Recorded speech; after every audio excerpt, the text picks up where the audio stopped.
You guys the latest update on the Dallas Cowboys, and of course, as you can see here, bringing you guys live updates. Game 4 of the NBA Finals against the Cleveland Cavaliers and the Golden State Warriors. And guys, Golden State's up 3-0. So let's see if Cleveland can either pull off a win to start off what could be another run for the championship, or if Golden State is going to clinch the title and end it tonight. So we are rooting for, of course, the end of the finals today, with Golden State Warriors being the winners. And guys, let us know who you're rooting for today.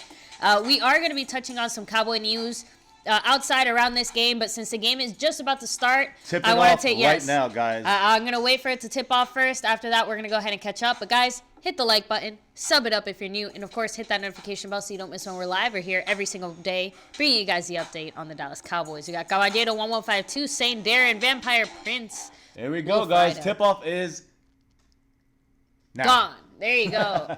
Golden State gets the ball, guys. And here we go. So, baby, if you want to go ahead and start it off with some Cowboy updates, someone's here asking if Zeke is fat. So, well, you know, he's always looked a little bit fat, but he's always looked a little bit like a Wookiee, right?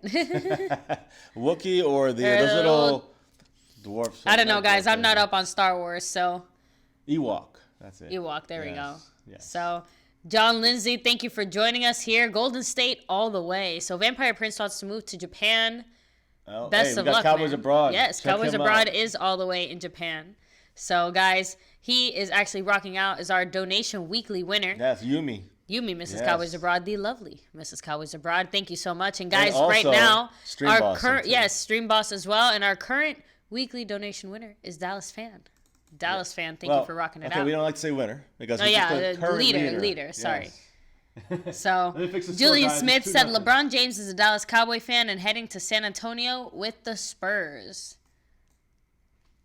Well, So and you know, again, at least he has saying- good taste in football teams, right? A lot of people saying he's gonna leave. So, and honestly, I'm a little bit surprised by that. I figured he, Ooh, I gotta switch that. I mean, again, I'm not up on all the basketball stuff, but wouldn't it still make more sense to kind of stay where he's at and keep trying to get talent there? No? I mean, not for him. I mean, he's been there, what, 4 years now? 5 or something? Or less than that? Put the sound up for us, baby. So, Sorry. if someone, do you know how many years he's been with Cleveland? Well, he's been with them. I mean, not like this consecutive time. I know he was with 4 them years. before. And then 7 before that, I think. Okay. Then 4 with the Miami Heat. Ah, Curry missed it and 1 there. Had the That's layup. not good. So, try to Caballero fix the wants to scores. know if I'm there's rolling any with this, guys. Give me a update on second. Randy Gregory. No update on Randy Gregory right now. Just same old thing. That we're still waiting for the medical examination, and then after that, Goodell's ruling. They have another. So he still hasn't had the examination yet? Not that I've heard. Nope. Okay, so. But remember, guys, 60 days. So. Or 45 for the Because examination. now it's already been. Wait, no. So they have 45 days? Yes. Okay. Let me try to fix this. And it's been, what, 2 weeks now? 2.5 weeks? Yeah, right. More or less? About that, yeah. We'll have So more or less about a month, 30 days-ish, around that time, I guess they have to do the medical examination. So hopefully, again, the NFL moves, faster rather than slower Goodell, in this case. I you know how that works. So Stephen Moses said, leave LeBron alone. We can chat about LeBron and Michael Jordan. Why I believe Michael Jordan will always be better than LeBron James no matter what happens. But again, there's reasons for that. I'm not gonna get into that now because this is Cowboys, and we're gonna go with some Cowboy news. We're gonna let this thing kind of get going a little bit. Right now, Golden State's driving. It's 6-3, 8-3 right now. You go into Deshaun Thompson, that's fine. It's no problem. What Where happened? he's a LeBron fan all the way. He thinks he could beat Jordan. LeBron, I believe, we can get this going now. Oh. LeBron, I believe, is the best of this generation. Before him was Kobe at that position. You got Shaq in there. You can throw a bunch of other players in there. But you talk about the elites. LeBron is the elite player right now. I think Curry and Durant are all great, and they're elite as well. But LeBron is the best player of right now. But Jordan would as a team sport, one-on-one is silly because Shaq would be LeBron. That's not a problem. He'll eventually just back him down and wear him out. So you gotta go by position, but at the same time you go by team. You see what Jordan has done with his team. You see what LeBron has done with the team. When Jordan had his guys drafted, they were not superstars. He built them up. He crafted and developed them with the coaching staff, with the management, with the whole thing. Jordan built these. He did not go to pre-made teams or superstar teams. Jordan made his players superstars and all pros for and Hall of Famers forever because of Jordan. LeBron is joining up with all-stars and MVP guys, and when he does, and now he forms a super team. Now it's bit him in the butt because he did that in Miami, and he was going to get 4, 5, 6 super. He didn't get any. He got 2 championships barely, and then Cleveland. He got his 3rd championship after what? This is his 4th year with the Cleveland. He's got 1 championship with a team that was, before this year, Kyrie Irving, Kevin Love, a whole bunch of guys on there that he requested on that team. So, LeBron got these guys on the team, the ones he wanted, the ones he felt he can win with for whatever the reasons. I don't care. And he's a great player, but he just can't. Guys, team sport. He cannot do it on his own. He can get you a win here and there on his own. He's not going to win championships on his own. When Golden State, he came back. They're lucky they won that one. They were down 3-1 against Golden State, the 73-win season. And LeBron, went back from a down 3-1 and won the whole series 4-3 in Game 7. Fantastic. He pulled them out, but he had some superstars with him. I got some stats for you guys. Oh, man. Yeah, hopefully Cowboys fan is right. Here comes a sweep. Mute that for a second, because I'm about to drop some basketball knowledge, guys. Fun fact, Michael Jordan never lost 3 finals games in the same season. All right. Now, some people are going to say, well, he never played against a 73-win team like Golden State. Of course, the Bulls were 72 wins. You know who said these things? Karl Malone. Fun fact, Michael Jordan played on a 72-win team who won the championship. The fact that a team of LeBron, Dwayne Wade, and Chris Bosh could not do that speaks volumes here. Jordan didn't leave to create 72-win team, and LeBron joined a super team and couldn't do that. Now he's going against super teams. Now he's going against Golden State with their super team. You got me? Yeah. So LeBron acknowledged this actually in an interview yesterday that, it is kind of, he acknowledges that he built these super teams and now he's going against a super team. But now he kind of was left, Kyrie went to Boston and Kevin Love's having issues. My point is he's on his own now. He's got to do it himself. He did a fantastic job in the weak Eastern Conference.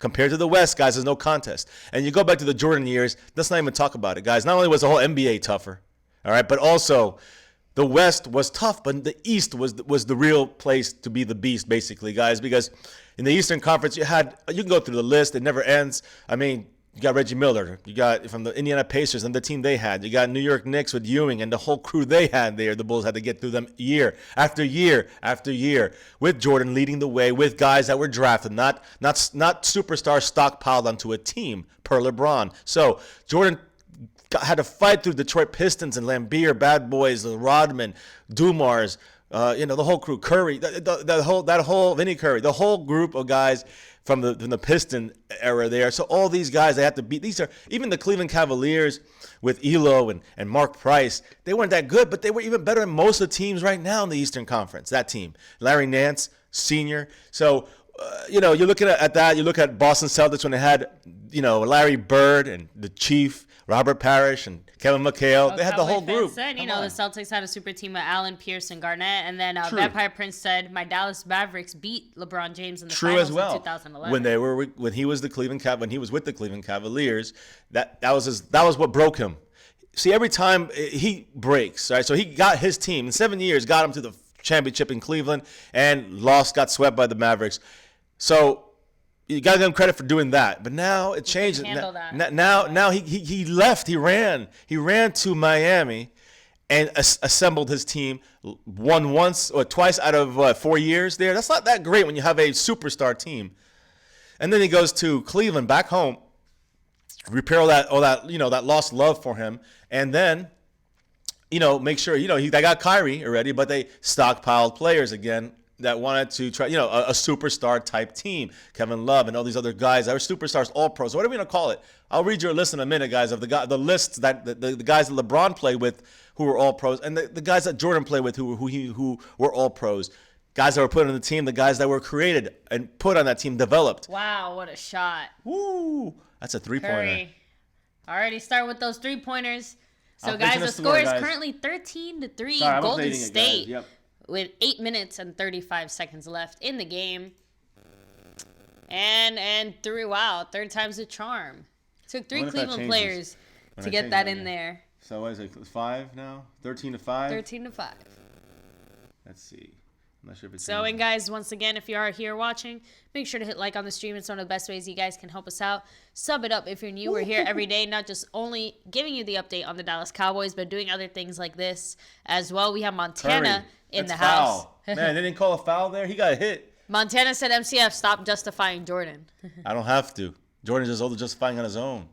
You guys got to give me some. I'm not even justifying it. Here's some more statistics for you guys, for your LeBron lovers out there. Those Michael Jordan guys who doubt him, who've never seen him play, never seen Jordan play. Guys, you guys just see the highlights. See the highlights. So here it is, guys. When it comes to and again, let me actually fine tune this specific thing I wanted to talk about here, and I'm trying to find it now.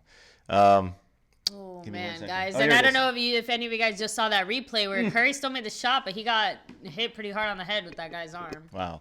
So guys, just wanted to say something more about the Michael Jordan debate with LeBron James, and I don't care what you guys say. No matter what, it never can convince this person right here that LeBron is ever going to be close to Jordan, ever. But let me throw some statistics and facts to you guys. Ooh, that's offensive. Klay Thompson pushed off. Guys, Michael Jordan versus LeBron. Michael Jordan had 35 career finals games. LeBron had 30 so far. Michael Jordan had 24 career final wins. LeBron has 18 career final wins.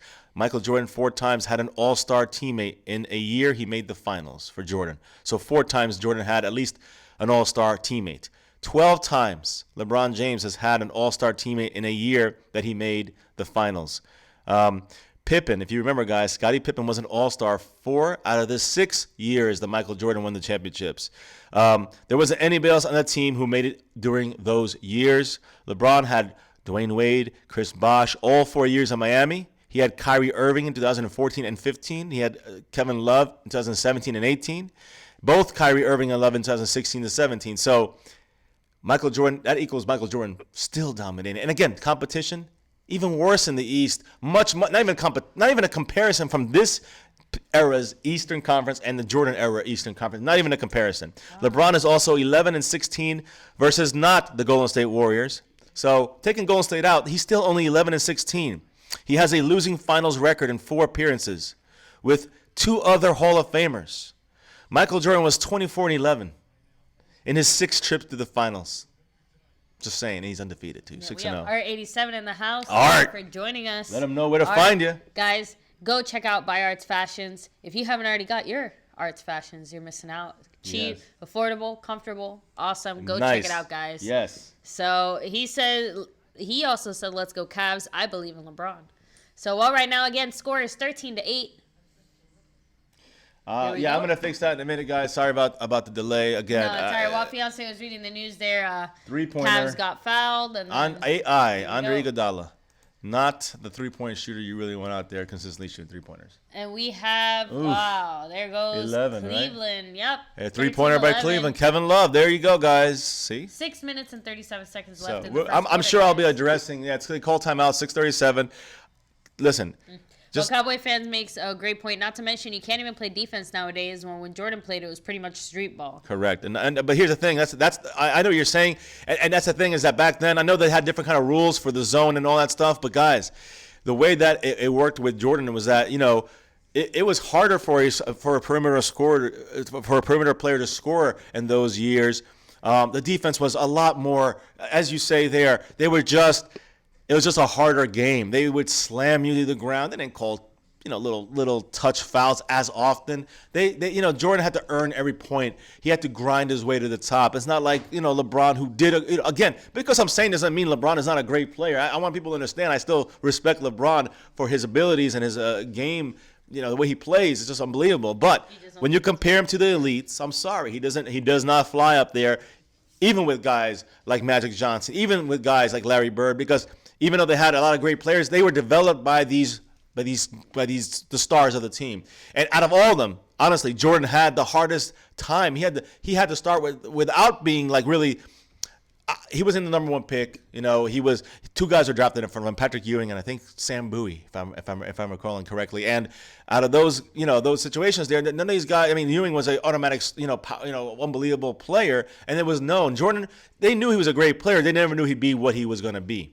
Yes. So, so that's the thing about him is that Jordan self-created himself. Then with the guys that the Bulls eventually drafted, Horace Grant, Scottie Pippen. These are not superstar names until he made them that. And so I think that's a key difference between him and LeBron James. He won championships, Jordan, after a long grind. After LeBron lost his first attempt at a championship, he was disheartened, jumped ship, and tried to create his own super team to get the rings, try to catch Jordan. And again, in turn, kind of, in my opinion, hurting his legacy. It never can really be. Again, he did it again to Cleveland. You can't even fix it anymore. No matter, he wins 8 championships. He could have 12 tries in the Eastern Conference. I don't care, because in the end, he did it in a different era where there's just rules are different, players are different, competition is different in the Eastern Conference. And sorry, guys, but he's getting super teams together to beat up on teams that don't have super teams. All right, now he's going against a team that has a super team like his used to be. He's getting his ass whipped. So, guys, with that said, of course, let us know what your thoughts are on the whole LeBron versus Jordan debate, I guess. So, no, I mean, we still, definitely let us know. And Cleveland said agree. There's hand checking in the lane. Isn't as open nowadays back then. Montana 808 said stop it. Jordan never played a super team. R87 Stank said that the era back then was harder.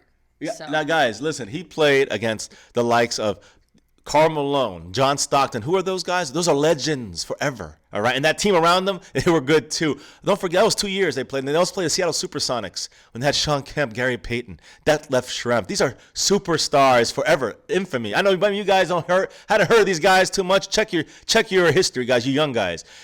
See who Jordan played. That's just the last 3 years. Don't forget about the fact he'd get past the Pistons, who were world champions twice in a row. They beat the Lakers with Worthy, of course, Magic Johnson, Sam Perkins. I mean, I can keep going, guys. And then after that, they went the Portland Trailblazers. Who was that? Clyde Drexler and Cliff Robinson. Those guys were there against them with Portland. And then, of course, the Phoenix Suns. They were the underdogs, and they still won. They beat Barkley, Kevin Johnson. I mean, Dan Marley. I got to keep going, guys. These are superstars. These are Hall of Famers. The only Hall of Famers you see 3 or 4 at a team are the super teams, guys. There's 2 or 3 of those. Mic dropped. You guys know this. Go check your numbers, guys. Check the superstars versus superstars and see who had it harder, at least during the course of the season and their side of the playoffs. No, wait, doesn't even come close, guys. LeBron James, Eastern Conference, whether in Miami or Cleveland, nothing compared to what Jordan had to do throughout his entire 6-year, dominance and winning championships, and really 10 to 12-year dominance in the NBA. Woo! You just missed 2 great 2 3-pointers in a row. 2 3-pointers in a row. Super team is beating up on the old, I think former the super other one, team. and correct me if I'm wrong, guys, was is Green, right? Draymond Green? Yeah. I missed the 3. He's number 23. Yeah, no, I think he was the one that made the first one. But guys, let me again, get the score here. They all It happened quick. I just know the 2 teams. Yeah. It's hard to tell the players That's apart. KD. When That's fast. Kevin Durant. That's Draymond Green again. Boom! Draymond Green, baby. Woo! 22-13. They counted it as a 2-pointer. All right, well, 21. Step forward a little. 21. So, guys, again, what's a foul? They didn't call it. Quick. 21-13. Oh. Curry with the foul. Good. That's a foul. That's a 3-point foul as well. Should be. Nice. If his foot was on the line. Cowboy fan Steph is so nasty. He's so R87 awesome. says MCF, you're right. Thank you. TJ, what's up? Thanks for joining us. And guys, again, I get passionate about my Michael Jordan, man. I lived through those years. Like I lived through the Cowboys' bad years and the great years. So I take it personal when I know what I've seen out there with Jordan. I see what LeBron's doing. I see what all these great players are doing for both teams, but I don't see any Michael Jordans out there. I'm sorry. And not only what Michael Jordan did, but what he did with his teammates, what he did for his teammates, for his team. There's nobody out there like him. LeBron might take over and score 51. They still lose. And Jordan used to lose when it's, oh, man, KD. Sooner A said done. KD is a cupcake. I'm not sure what you mean by that. Is that good or bad? That's bad. That means he's a pushover. But he can shoot the damn ball. I know. I'll tell you Cupcakes that. are good. That's why I took it a second. Yeah, no, not in basketball, baby. Usually that means weak, soft. But sweet. So. Montana said the Warriors were beat on all those teams. So disagree. But although the Warriors have a stacked super team. Now, I still think that Jordan, yes, Michael Jordan, this would not be much of a test to him. When you saw the Detroit Pistons that Michael Jordan had to get through, and you watch what transpired in the seasons before the championship year for the Bulls, the first one, you look at the 2 years before that, the uphill climb for the Bulls, and they got beaten down to the ground. Jordan got, what they went through, It kind of reminds me a little bit what the Cowboys have been through like the last 2 years, where they felt so good about themselves coming off that first year, 2016, with Dak and Zeke, and then it was just a struggle the whole time. That's what it felt like in the Eastern Conference Championship with the Bulls and Michael Jordan, and against the Pistons and that whole situation, the bad boys, and they would just abuse the Chicago Bulls players, especially Jordan. They called the Jordan rules for a reason. They would not let him score. He goes in the middle. All three guys would just throw him to the ground and try to hurt him, not hurt him. I don't want to say hurt him, but they definitely try to physically, fatigue him as much as possible by and again, nowadays that stuff wouldn't even last, and they'd be throwing out half the team right now, guys, if they did what the Pistons did to Michael Jordan on his quest just to get to the championship year after year after year. It was another loss, until they finally broke through, and then the floodgates opened and they beat the ass of every single opponent that came in there. I'm talking about the Magic Johnsons. I'm talking about the Charles Barkleys. I'm talking about the Akeem Olajuwon never had a chance because of Jordan. Clyde Drexler, Sean Kemp's, Gary Payton's, Karl Malone's. John Stockton's. He's beat super teams in the finals and lost to super teams in the finals. But he's had an easy ride in the Eastern Conference, guys, and it's not even a contest, in my opinion. Look at that. Curry's magician out there, though. The whole team is just like, you can tell they're, as soon as I said it, I jinxed them. Oh, what was that? Rebound. It looks like a foul's on the ground. I can't hear it. They kind of just tripped each other, though, but here. Is it 15? Yeah. Oh. Here we go. Cleveland Browns said Warriors were on a brink, losing by injury. God bless them with CP3's injury. So, and guys, honestly, we've Fiance's gonna be touching on this, but right before we went live, wow, that's nasty. KD with the dunk. Zeke was almost hurt today, very seriously, just kind of fooling around. Fiance will touch on more of the details, but the thing is, we're all, in professional sports, we're all just one injury away from like total disaster and ruin. Steph Curry hurt.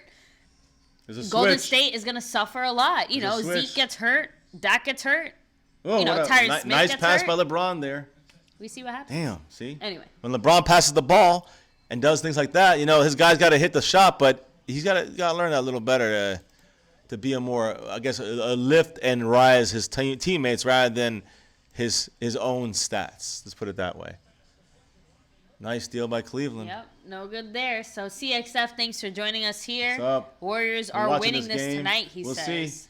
It's never over till it's over, guys. The most deadly team is the team on the brink. They throw the ball to LeBron, so LeBron just is giving it to them, saying, you make the shots right now. Kevin What Love. happened to Zai? Was that like an injury during one of these games? Like he got hit in the head or something? Because it looks like a burst blood vessel.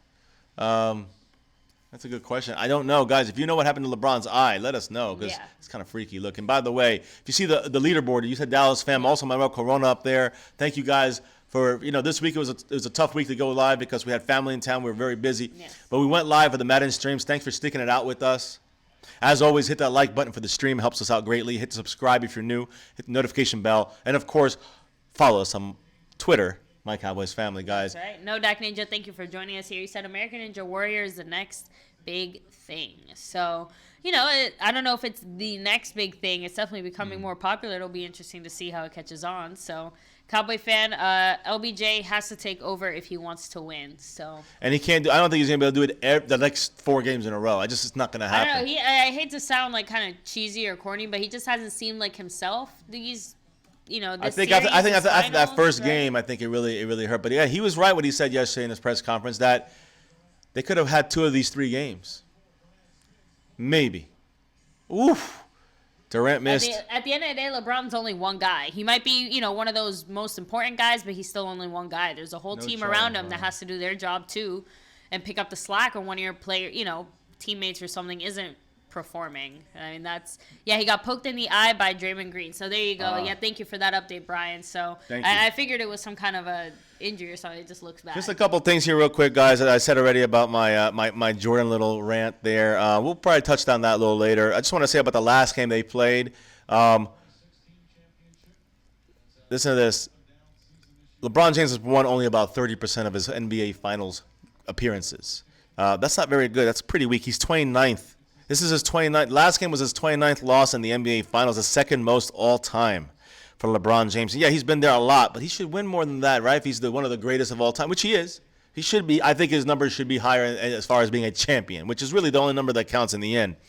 Now, see, LeBron joined the Heat, and Durant went to a team, all right, that had drafted and groomed 3 stars, but LeBron James went out and created free agent super teams. So that's my issue, and that's the issue. That's the knock on LeBron. It's probably gonna be that forever.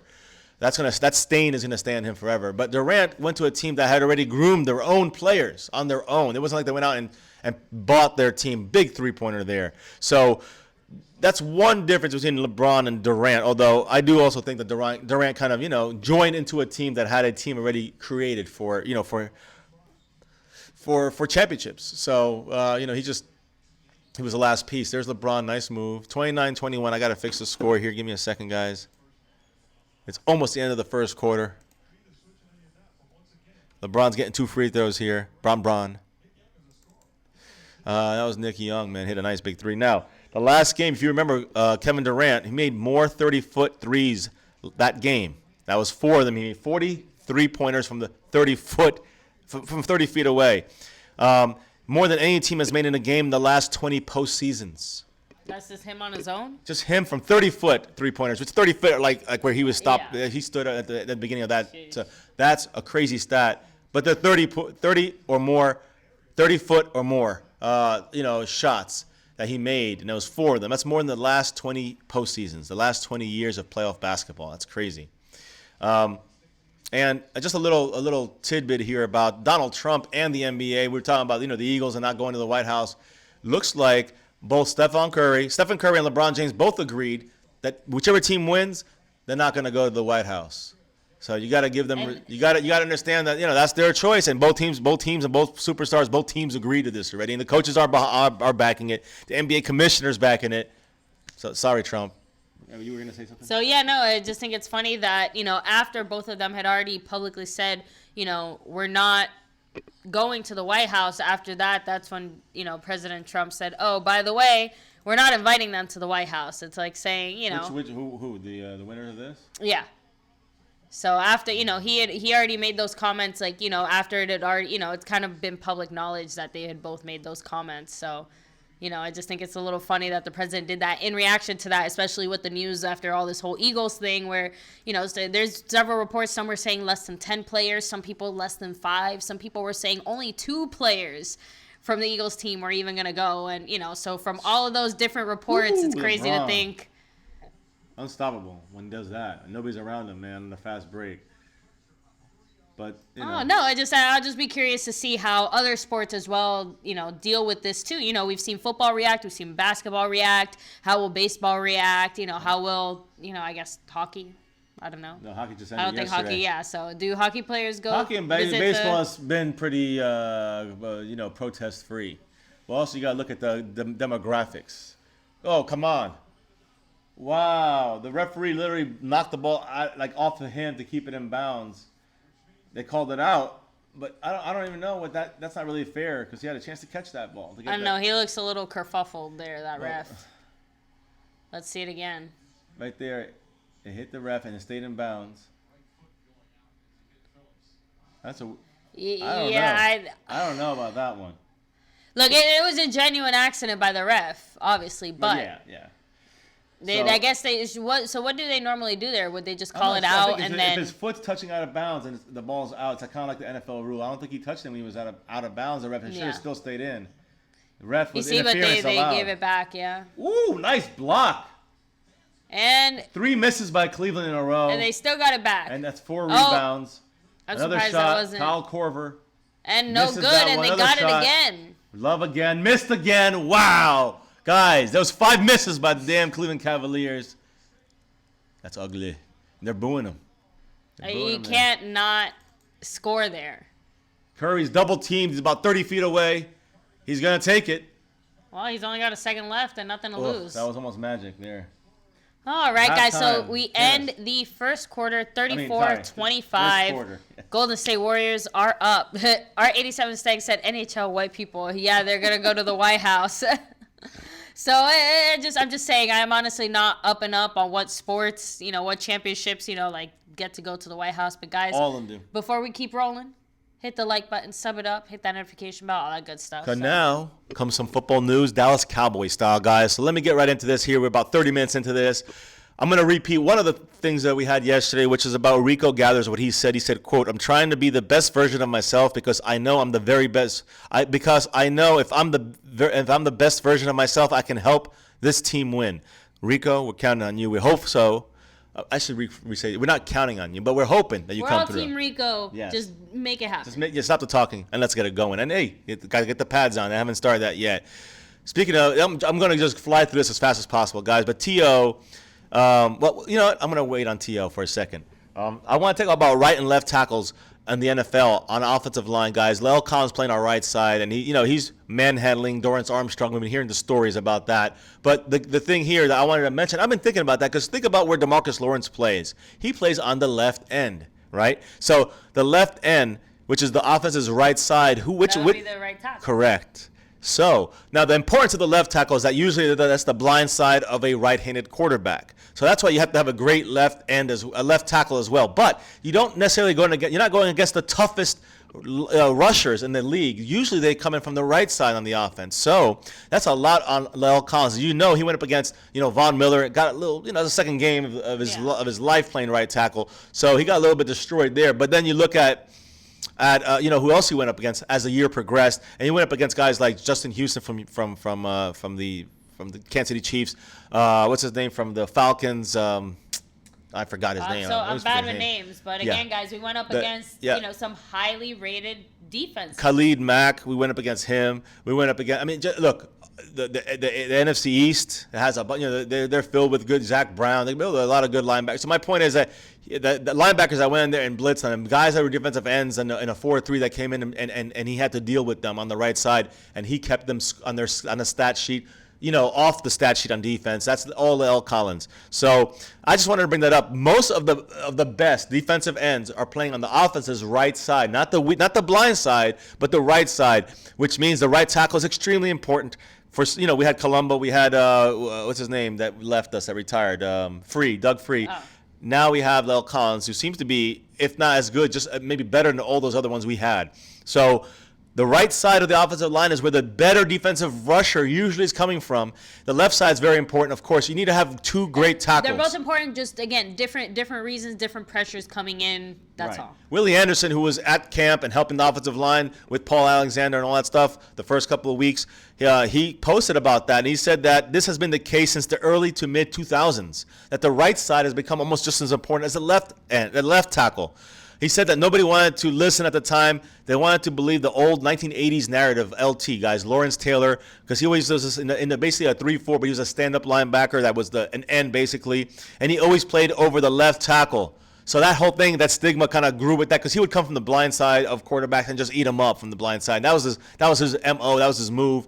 But the thing is that, most teams still try to go to the weaker side. They don't want to go to the side that's going to be more protected. They want to take their best guys and put them on the weaker side if possible. That's why DeMarcus Lawrence tank is on our left end, defensive end, which is on the right side. We're heading against a right tackle on the offense, which is not usually supposedly not as good as the left blind side protection guard defense for the quarterback's, blind side. So, It's really the new blood of evaluators, and it's all about where the quarterback is not looking than it is anything else. So it's really all five guys on the offensive line have to be on alert, ready to roll. You never know when they're going to send their best rusher on your side. So got to always be ready. Let me fix the score here, guys. And again, our line does an excellent job when they're healthy and they're on. They do an excellent job of being ready. So, and again, especially coming into this, like you said, La'el Collins did a great job, but there are definitely a few rumors going around. Were they going to move him from right tackle back to left guard? What were the Cowboys planning on doing with him?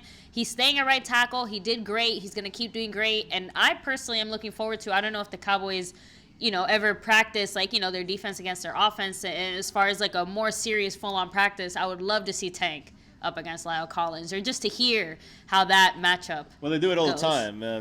You know what I mean. I mean more of a an actual the real head-to-head, how do they do, what does La'el Collins do? How does Tank get past them? I love to see that. I wish they'd let cameras in there, but we don't want to give away all the secrets, right? That's a nice deal by Stephen Curry right there. Again, just They're just really Golden State seems to just, even though it's a 4-point game, now 6-point game. They're still, you can just see they're in control of this game, even when it gets closer. Golden State's pulling away. Their feathers never seem ruffled, so to speak.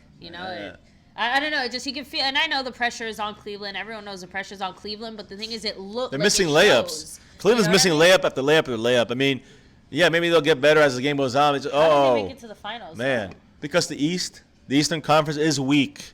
Great question. Oh, no, the Eastern Conference is weak. They're, even if the score is kind of close, it's just the level of play. It just seems like Cleveland has really struggled all these games. Even just to make it to the finals, it felt like they were struggling a little bit. So, but again, I'm not too up and up on the basketball stuff. So, guys, I mean, let us know. I mean, other than the East being easy and stuff, let us know down. I see some, you guys talking about Dez and then Lawrence Taylor. Congrats on that. Someone said it was from hometown.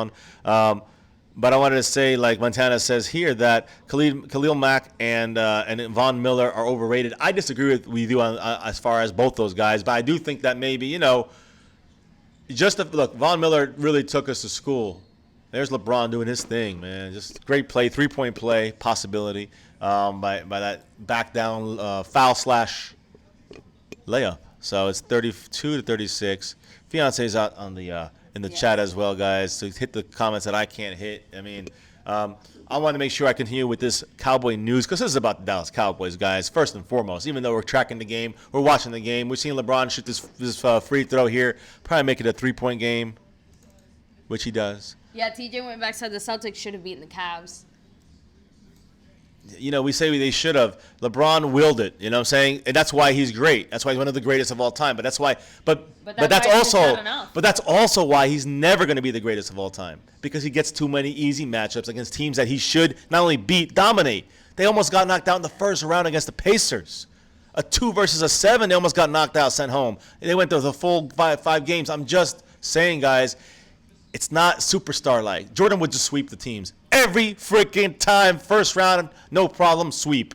Against tougher rules against the offense, against Jordan. That's not even tough. Guys, I don't want to get back on that because it's going to make me crazy. I've seen it with my own 2 eyes. I know, oh, man. Curry is a great, great passer. He's just a magician. Great shooter, great passer, great all-around player. I think Curry's better than LeBron in the all-around kind of game, in the leadership type of game. But LeBron, the thing with him, he can just muscle his way, power his way to a win. And I think he does more. He's more well-rounded. He's more of an MVP. He just does a little bit more. And again, not knocking anything Curry does at all. Curry is just setting up his entire team. He just airballed Draymond Green, just airballed that one. So it's 38-35 right now. And again, you can feel a little bit of the energy in Cleveland start to pick up a little more. 3-point game. And the Golden State's got an air ball. They're getting flustered. This is basketball, guys. It's a marathon. It's not a sprint. It's going to take some time. It's going to be ups and downs. It's going to be fluctuations of scores. You might see Cleveland surpass them by 10, but then Cleveland's going to come back, or vice versa. As you see, it's happening. They were up by over 10. Now it's a 3-point game. They're about to. Oof. Or can Golden State hold on to their lead for the entire game and really close this out with a bang? We'll see. Yeah, I think that they're going to close it out. I just think it's going to be more back and forth. And in a sense, I think Cleveland's going to regain this. In the end, though, I think that the shooting is going to Oh, my God. What was that? That's a foul.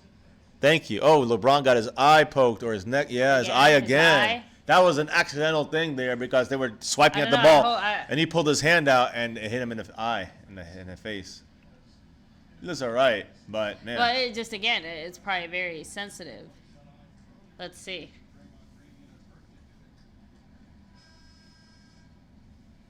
What is that? Jordan, he beat them by himself. Jordan had 4 Hall of Famers on his team, and Curry didn't have what it takes to win it by himself, man.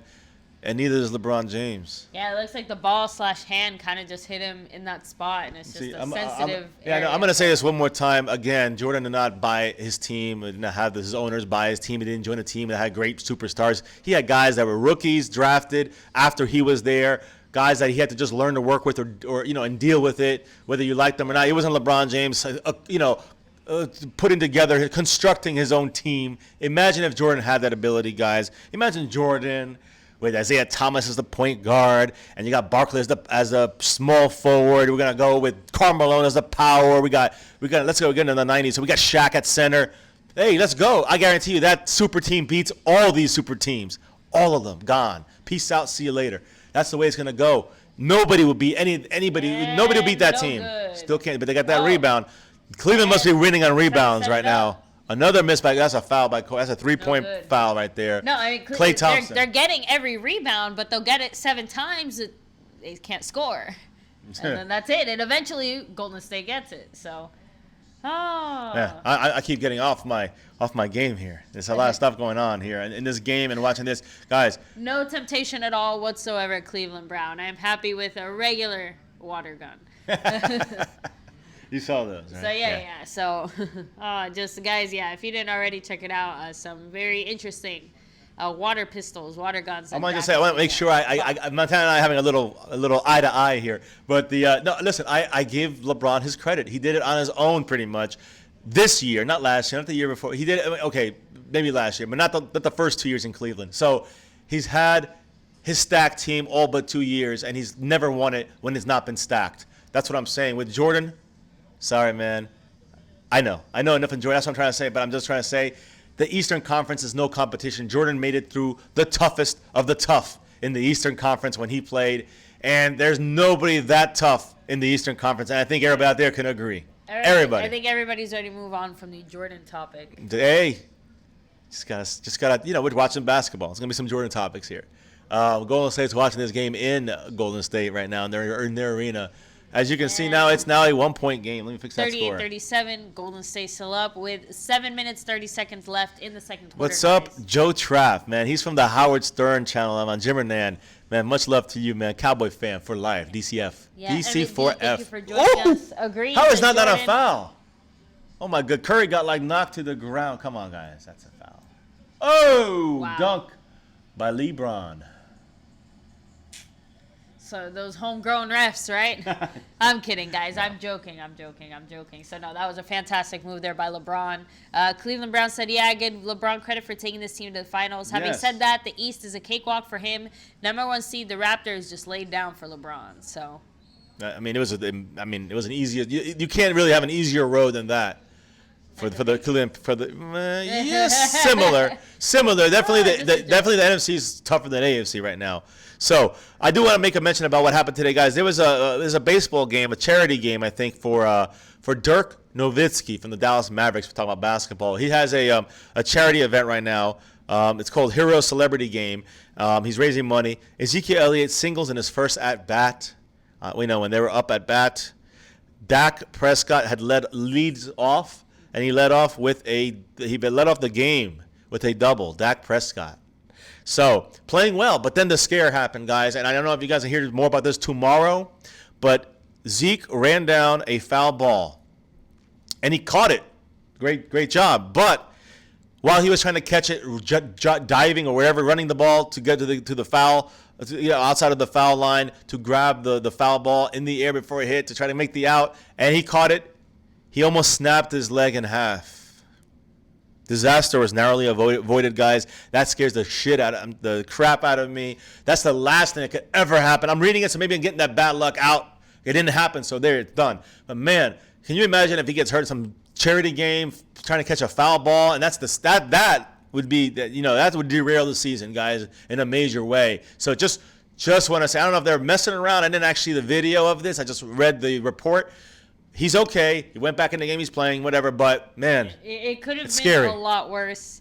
We're very lucky it wasn't. But the point is that, I said it earlier, we're all just one major injury away from watching our season blow away into the dust. And guys like Zeke, guys like Dak, I love that they do these things. I love they give back to their communities and just stay home and stay healthy and don't get hurt. I don't know. At this celebrity game, the Cowboy players, Travis Frederick, of course, Dak Prescott, and Ezekiel Elliott, DeMarcus Ware, old Cowboy, of course, Dirk Nowitzki, and a whole bunch of other celebrities and stuff. But the Cowboys, you got Travis Frederick, Dak Prescott, and Ezekiel Elliott.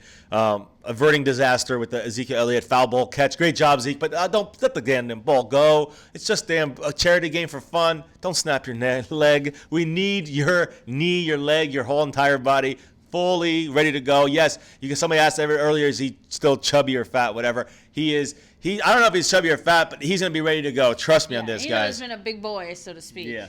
So. He'll be all right for this, guys. I'm not worried about him being ready for the regular season. But, and as soon as Brian said snapped in half. Well, that was the report. Snap. Basically, he looked like he almost under him? It looked like he almost broke his leg. But basically, I'll put it the easiest way. Snapped. That's an exaggeration of what I read. I read it right off the report. But they said that it looked like he almost like bent his leg in an awkward way, and it looked like it could have snapped right there. Luckily, he kind of bounced back up and had no issue. But I would like to see the video replay of that and see what happened to him. It's just again, guys, Ezekiel Elliott. Can you imagine if he's out in some celebrity game, baseball, and he hurts his leg like that? That would just be that'd be the very bad situation for our team. I agree. I want to talk about DeTone Jones. We spoke about Jihad Ward and how he's really showing out in camp right now against Connor Williams, a rookie. So DeTone Jones, though, I think he's gonna help solve our defensive tackle problems in some ways. Now, a little bit to talk. I'm gonna try to fly through it real quick. But the day after Thanksgiving, he ended up playing the final 4 games of the 2017 season last year for us. He logged 117 defensive snaps. Remember, he was drafted 5 picks ahead of Travis Frederick by another team. So he never quite lived up to his draft status with the Packers. That's why they did not pick up his 5th year, and now he's at the Cowboys. Listen, DeTone Jones last year in the last 4 games played fantastic. He's short, though. I mean, not short. He's a slim body. He's 6'5", 288 pounds, and he looks more like a prototypical 3-4 defensive end. But he's playing the inside spot, guys. He's undersized, but he performed very well, and he is a first-round talent. The Cowboys have found success with undersized defensive tackles in the past. They like him, guys. Now, look, Malik Collins broke his foot. Okay, DeTone Jones has the ability not only to provide depth, but also possibly to excel, despite being undersized. The problem with defensive tackles that are undersized in a 4-3 defense is they typically struggle holding up against the point of attack in the running game. The running game is where the weakness comes for DeTone Jones. But it's not the case with him, guys.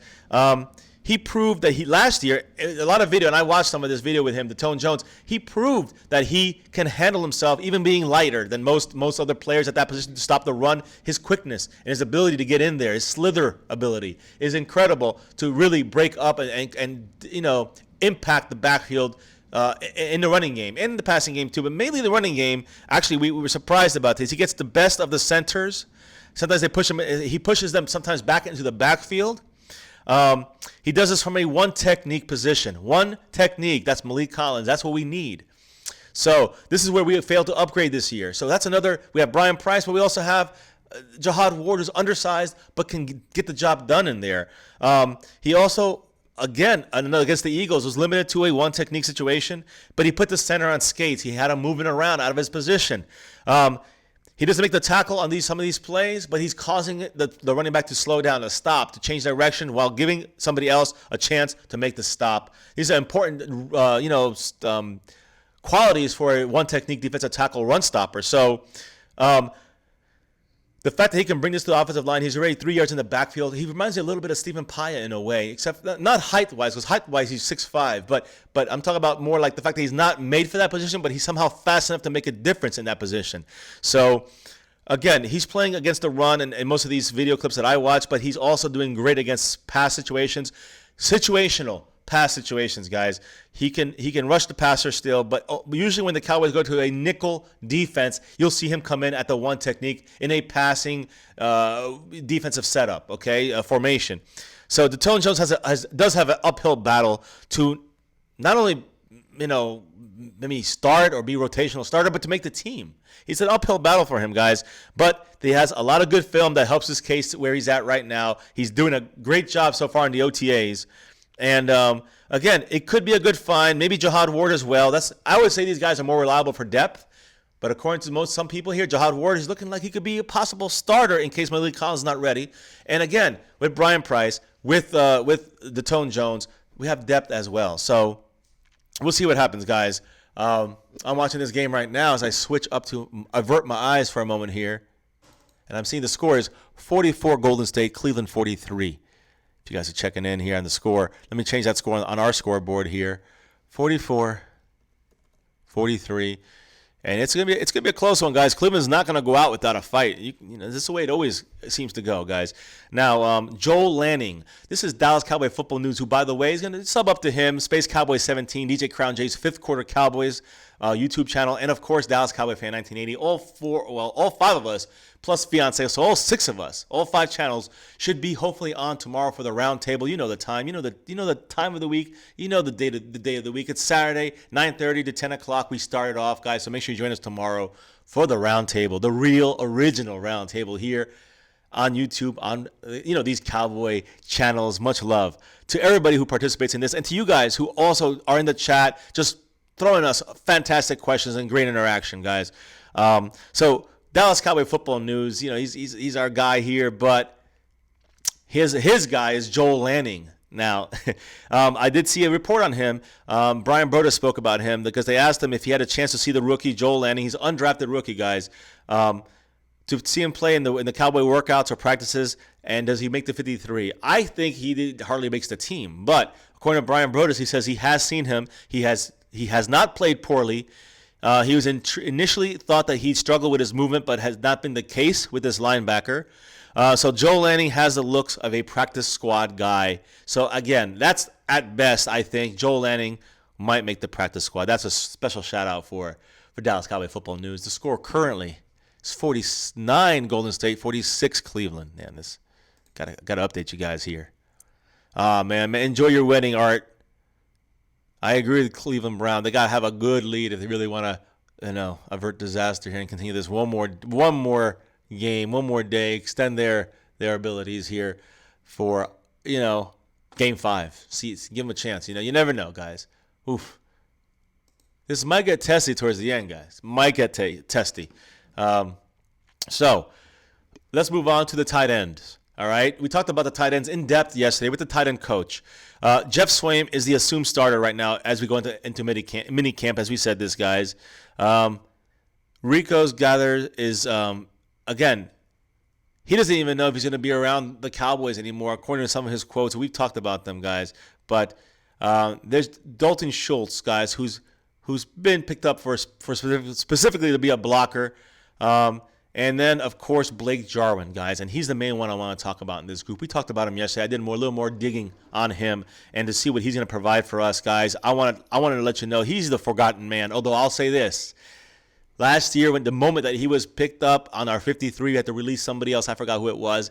And we did that specifically to keep him off the Philadelphia Eagles. They were going to pick up Blake Jarwin when we have him now. And, guys, he's looking really good for the Cowboys, not just in blocking, but also receiving the ball, catching the ball. So this is the forgotten man of the position. He's from Oklahoma State.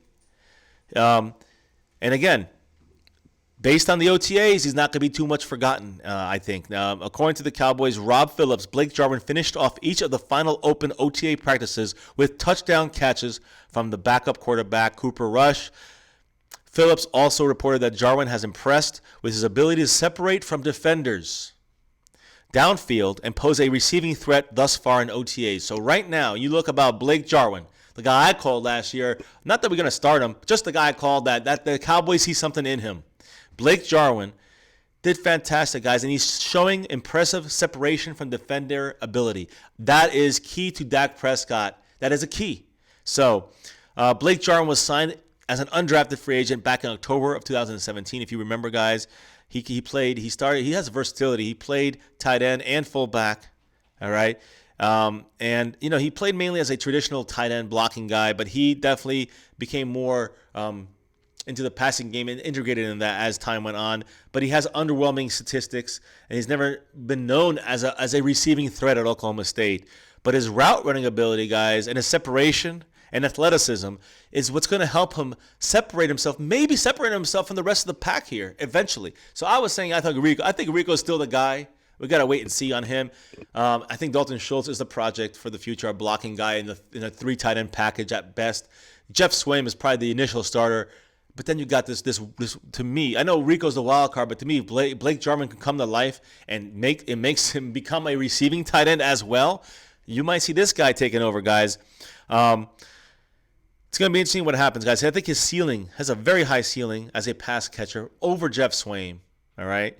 And he's also a blocker in a run-heavy scheme the Cowboys use, of course. So, again, this is just success in the beginning of the OTAs. It doesn't really matter much, but it does definitely put him on the map for us Cowboy fans, for the Cowboy coaches to keep an eye on Blake Jarwin. They had their eye on him for a reason, and it's showing that it's right now he's getting his chance.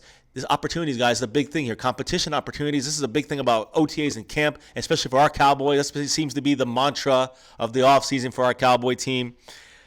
Blake Jarwin's definitely someone to keep your eyes on moving forward at the tight end spot, and he's definitely creating competition, more competition at that tight end position. Another position that remains very, very concerning is the safety position, guys.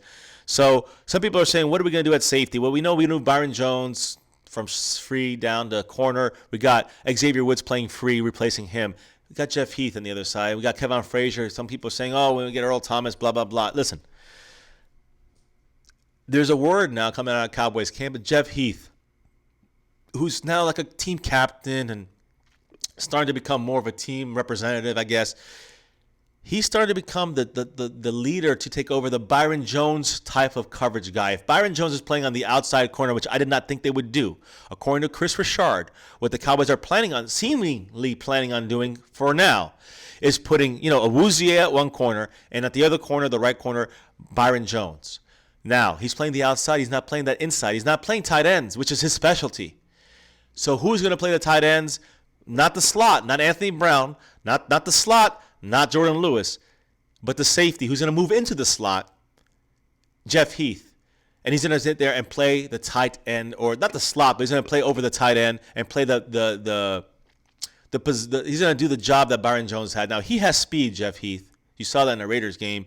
He's got some ability. He's got to prove a lot more to me, in my opinion. But still, my point is that I never thought about possibly moving someone like Jeff Heath and putting Kevin Frazier at that safety spot for that kind of formation, moving Jeff Heath up and playing the tight end in certain sub-packages and situational plays for the defense.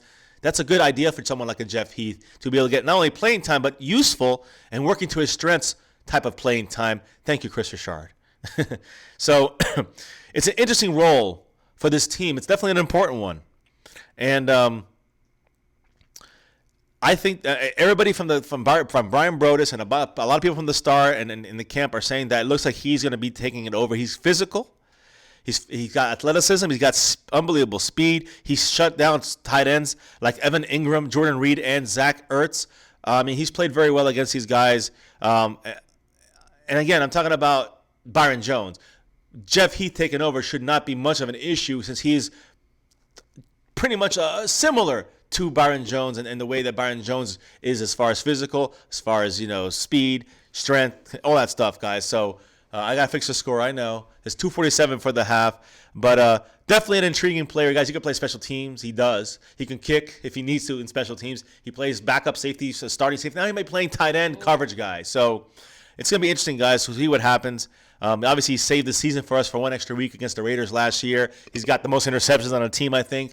It's crazy. Right place, right place, right time, But is he that talented? I don't know. I have not bought into Jeff Heath. Prove it to me, Jeff Heath. And get out there and play and cover the tight ends and take over for what Byron Jones did, the 2 years he played safety. Here's the one thing that I will say in Jeff Heath's favor. And again, I'm not a fan of Jeff Heath either. I'm definitely with Fiance on this one. We're just not team Jeff Heath. If Richard can somehow take Byron Jones, a guy who we know is great, that has kind of struggled to be great because of, a lot of reasons, mismanagement, putting him in a bad position. If Richard can take a guy like Byron Jones and put him at cornerback and make him, immediately successful and make him, and make an impact player out of Byron Jones there, I think he might be able to bring out more of, from Jeff Heath, more than we've ever seen. I think we might see Jeff Heath truly at his best, but here's my thing. I think even Jeff Heath at his absolute best is still not quite enough. I don't know. A lot of it remains to be seen. If he can come over and take over and step in and, do better, I'm willing to give him a shot. And obviously the Cowboys see something in Jeff Heath. We've said this before. They definitely see something in him that we don't. They definitely are big fans of Jeff Heath. Oh, the ball got stuck on the backboard. Look at that. They have to do a jump ball. And they get stuck like that. That's great. Now, guys, it's 56-52 Golden State with a minute left into the second quarter. So let me catch up with a few of your comments here before Fiance gets rolling again. Sooner said, Jarwin went to my team's rival school, but I'm excited to see what he can do. Harold Cowboys Mart DC4L said, T.O. is a drama queen. He wants everyone to kiss his you-know-what. I wish he'd never put the star on his helmet. Heath better hit them angles and work on them. So, and that's what I'm trying to say, that, you know, as much as I know the things that Jeff Heath can do, he still struggles a lot with just some basic football concepts like wrapping his arms. But Deshaun Thompson said, "Fam, Dalton's the next Gronk. You don't want Stanford like I do. Boy, the GOAT. Dalton is better than Gronk. Graham, Sharp, Wayne Gates." Deshaun Thompson. Yeah, I just want to say one thing about that though, and be honest with me. What I've read up on Dalton Schultz, he's never had more than 50 yards receiving in a game in his college career, and he's had more than 4 receptions in his college career per game. I'm just, in any game, that doesn't show me a lot of receiving ability yet. I want to see more, but again, I still say he's a developmental guy compared to the other guys you have on the team. These guys on the team, the other 3 tight ends, they're like, other than Jeff Swain, Rico Gathers could be a do or die. You're in or you're out. And a similar situation, again, I don't think it's going to be like that, but Blake Jarwin was teetering on barely making the team last year, got him in October, almost lost him in November, and they keep it. He's hanging on, and now he's starting to climb into this competition at tight end. So, again, I think Dalton Schultz is going to have trouble. He's on the outside looking in. But if Rico drops out, which I don't think he will, but if he does, Schultz will definitely be the guy to replace him. I think Schultz will be the kind of guy that maybe can be gotten to the practice squad if need be, if depending on what happens with the other tight ends through training camp, if they all excel. You know, unless you keep all 4. Exactly. Or worst case scenario, like you said, let's flip it around. Somehow Jarwin, doesn't end up being successful here or making it or whatever. That just means it gives someone else a chance to come in there and step up and make a name for themselves. But the fact that the Cowboys did go out of their way to make sure he stayed on the team, they didn't just let him go. Obviously they see something in him. They want to keep him around. They're looking forward to seeing what he can do and provide for this team. So, yeah, I don't know about that, Montana. He said T.O. is the best wide receiver of all time. Disagree. I don't know about that. So, No Dak Ninja said Wentz played for my high school rivals team and now plays for the ultimate rivals. So, No Dak Ninja, that was just getting you ready, setting you up. 20 seconds, guys, before halftime. Isn't he from like Iowa or Oklahoma or North Dakota or something? Who? Wentz. I think he's from North Dakota. I don't know. One of the Dakotas. Right now in Cleveland, Ohio, it's Cleveland 52, Golden State 58 with 15 seconds. They call timeout. Let me get you up with some more. When this comes back, we're gonna watch a last shot. What a block! What a block, guys! I want to reiterate about our cornerbacks, our defense for the Dallas. We're talking about Dallas Cowboys now. Yes. Again, Chidobe Awuzie, we talked about it the other day. I just want to reconfirm it. He basically confirmed. He said it's, quote, pretty confirmed that he will be playing cornerback, not going to safeties. For those that have been thinking or hearing about that safety talk, don't buy into it. He's staying where he is. Let me just double check something here. This is a big one, guys, when it comes to Tavon Austin. The Cowboys offensive coordinator, Scott Linehan, said that Tavon Austin has been spending time in both the running back and receiving rooms. You guys seen All or Nothing. They have receiving room, tight end room, quarterback room, running back room. He's in both running backs and receiver room. This was what Linehan said about that, quote, sometimes he's going to be in the backfield. Sometimes he's going to be at receiver. He's going to be in a lot of unpredictable spots. What I've been saying from the beginning, guys, watch for Tavon Austin to really be, hopefully, if Linehan can do it. I don't trust in Linehan. I trust in Richard. But it sounds like they're trying to do the right thing. We're going to talk about Dak Prescott very, very soon, guys. I got some real at halftime of this basketball game.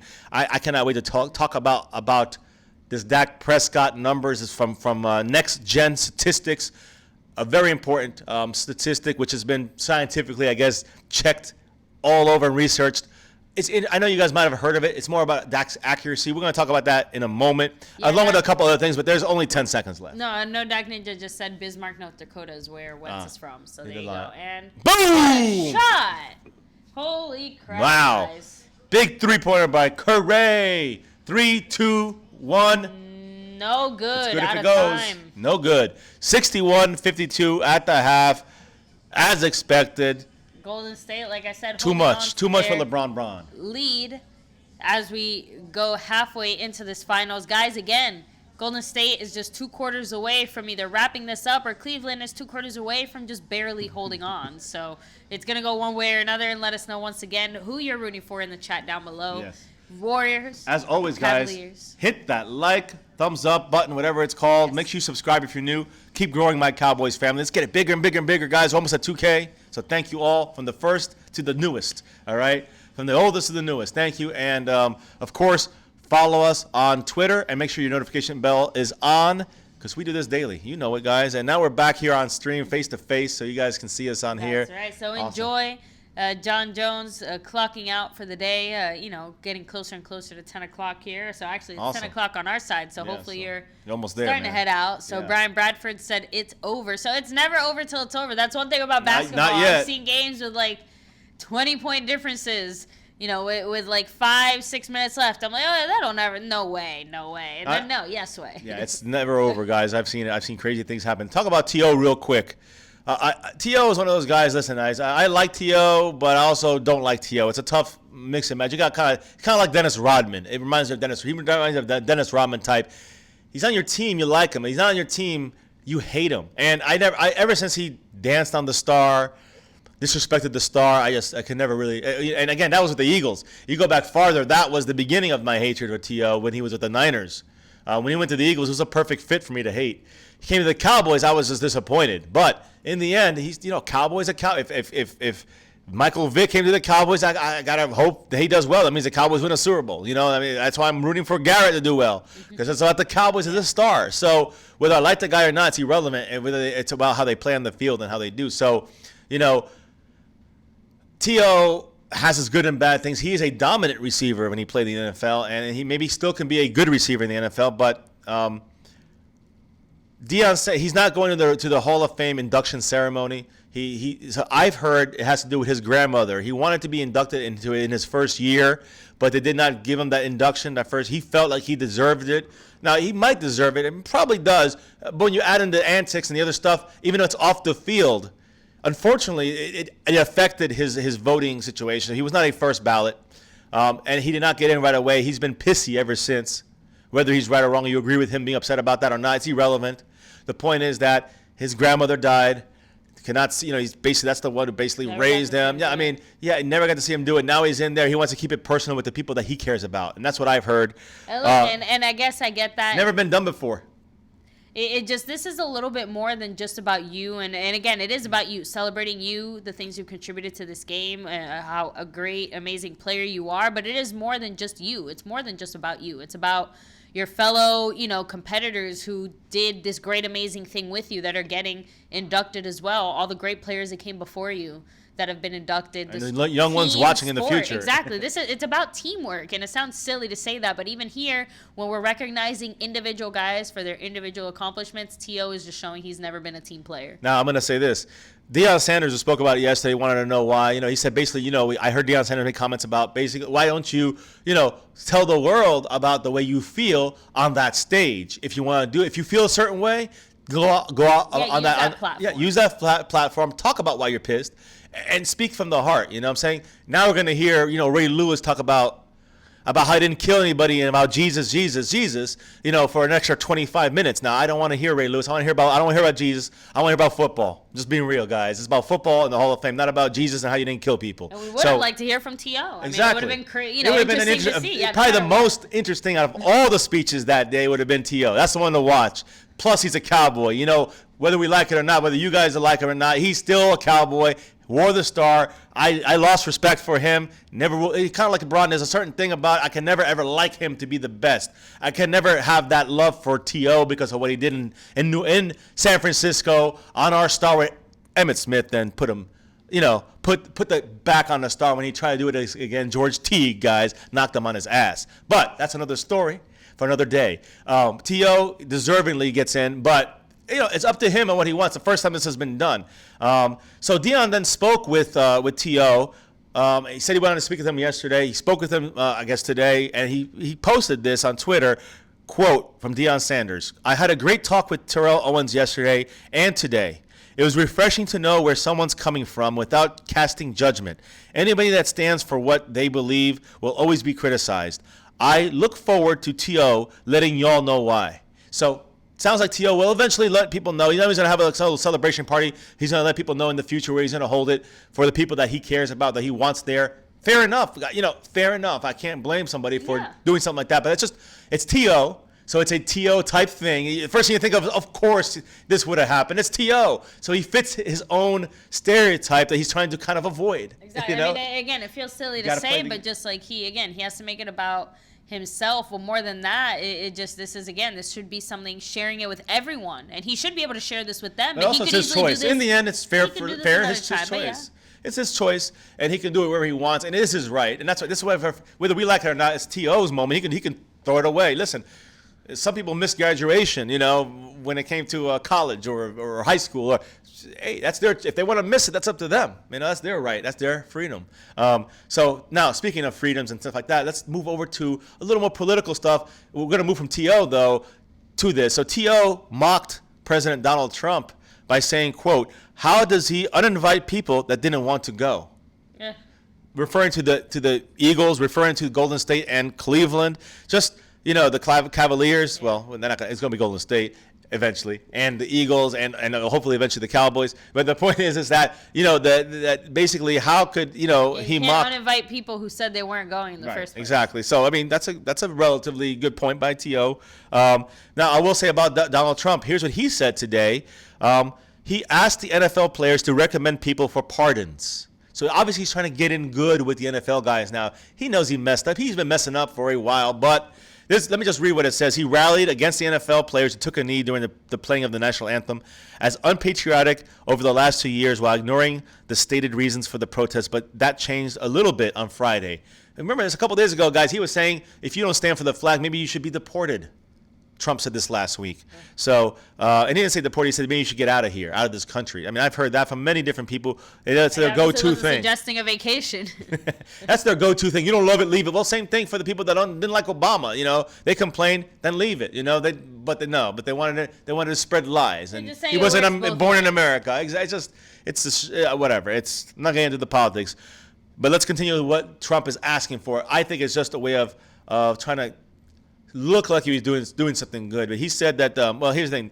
These reasons on inequality and the treatment of minorities by law enforcement in the United States, and the president also said during a press gathering ahead of his trip in the G7 meeting that that players have, quote, seen a lot of abuse. They've seen a lot of unfairness during their lives. He also invited players to make known people they think have been treated unfairly and promised to look into those cases. He said, this is what Trump said, quote, "I'm going to ask all of those people to recommend to me because that's what they're protesting. People that they think were unfairly treated by the justice system. And I understand that. I'm going to ask them to recommend to me the people that were unfairly treated, and I'm going to take a look at those applications. And if I find, and my committee finds, that they've been unfairly treated, then we'll pardon them, or at least let them out." Now, guys, here's the thing. Here's a fact. There's no way to pardon or let people out who are dead after run-ins with the law enforcement. I think we all can say that together. Those deaths and the response to those deaths by law enforcement agencies are what they're protesting as well. You can't bring some of those guys back, some of those women back, men back. You can't bring some of those people back. And I think that's what the point of this whole thing is. Not the ones that are just being treated unfairly, those specific cases. It's about the ones that are not able to tell their stories after the deed is done. Whether you agree or not, that is their right. And that is a platform that they can use legally. Now we'll see what happens in this new season as it starts up. When it comes to the anthem playing and the staying in the locker rooms and then coming out in the field and protesting, we're going to see how that affects the players, the fans, and the entire NFL, and how things are going to. I guarantee you guys, this is far from over. So back to the football talk, guys. Chris Covington, he's a rookie that we picked up in the 6th round. I want to talk about a couple guys we picked up as well, and the linebacking situation for our defense prior to the draft. And we got Art 87 Stang El Mágico. And Dalahala El Mágico on the leaderboard. Magic. Love. Thank you so much, Art87 Staying, for rocking it out with that $10 drop. Check it out, guys. Go check out Buy Arts Fashions. So hopefully I'll be rocking my own Arts Fashions in tomorrow night's stream. So guys, make sure to come and check it out for our weekly roundtable discussion around 9:30, 10 p.m. Eastern Standard Time, guys. We're going to have the whole crew, Space Cowboy 17, Dallas Cowboy Fan 1980, Dallas Cowboy Football News, and 5th Quarter Cowboys DJ Crowd J. So thank you again, Art. Thank you, Art. We're going to put you right there on the leaderboard in just a second here. So, Vampire Prince, do you think Kaepernick is an idiot for going after the president for keeping his job in the NFL? Not at all. I think that's a smart move. I think that Kaepernick, definitely has a case. I think he's going after the NFL as well, right?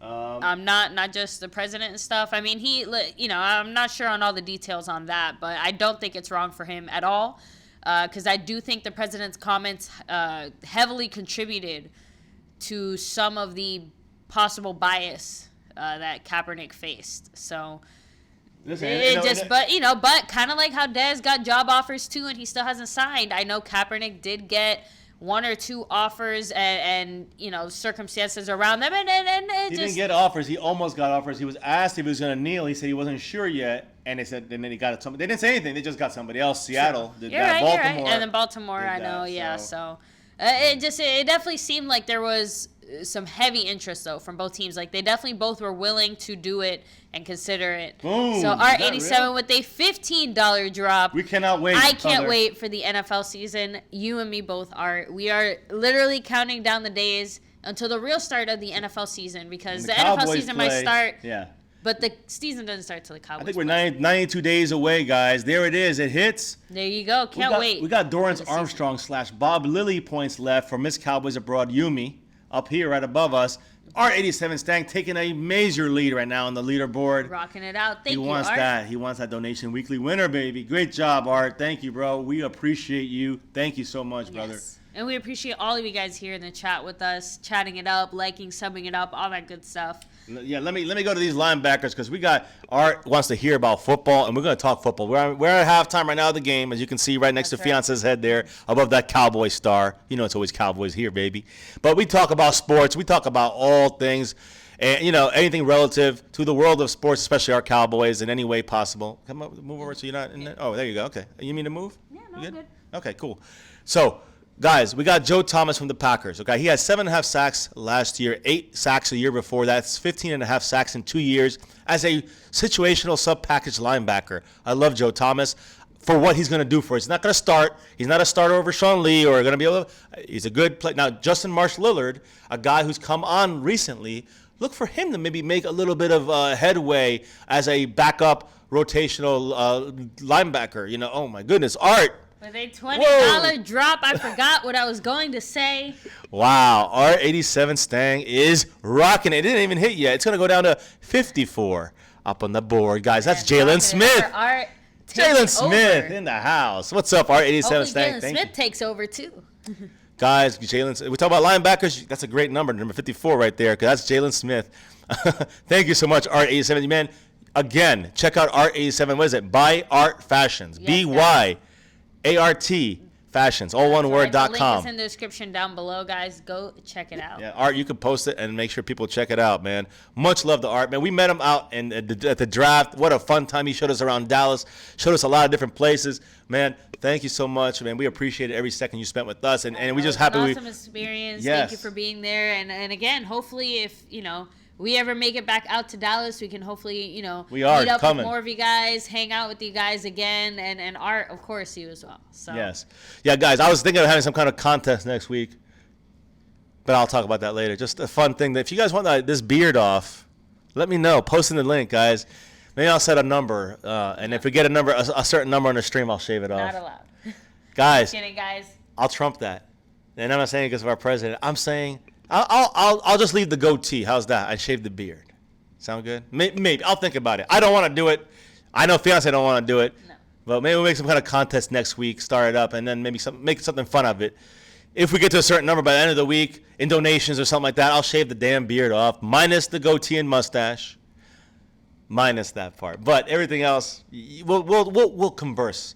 Family, we'll converse. Yes, and to all 30 of you guys watching, make sure to hit the like button. One of the best ways you guys can help us out. Sub it up if you're new here to My Cowboys Family, and hit that notification bell so you don't miss when we're live. Follow us on Twitter as well, at My Cowboys Family.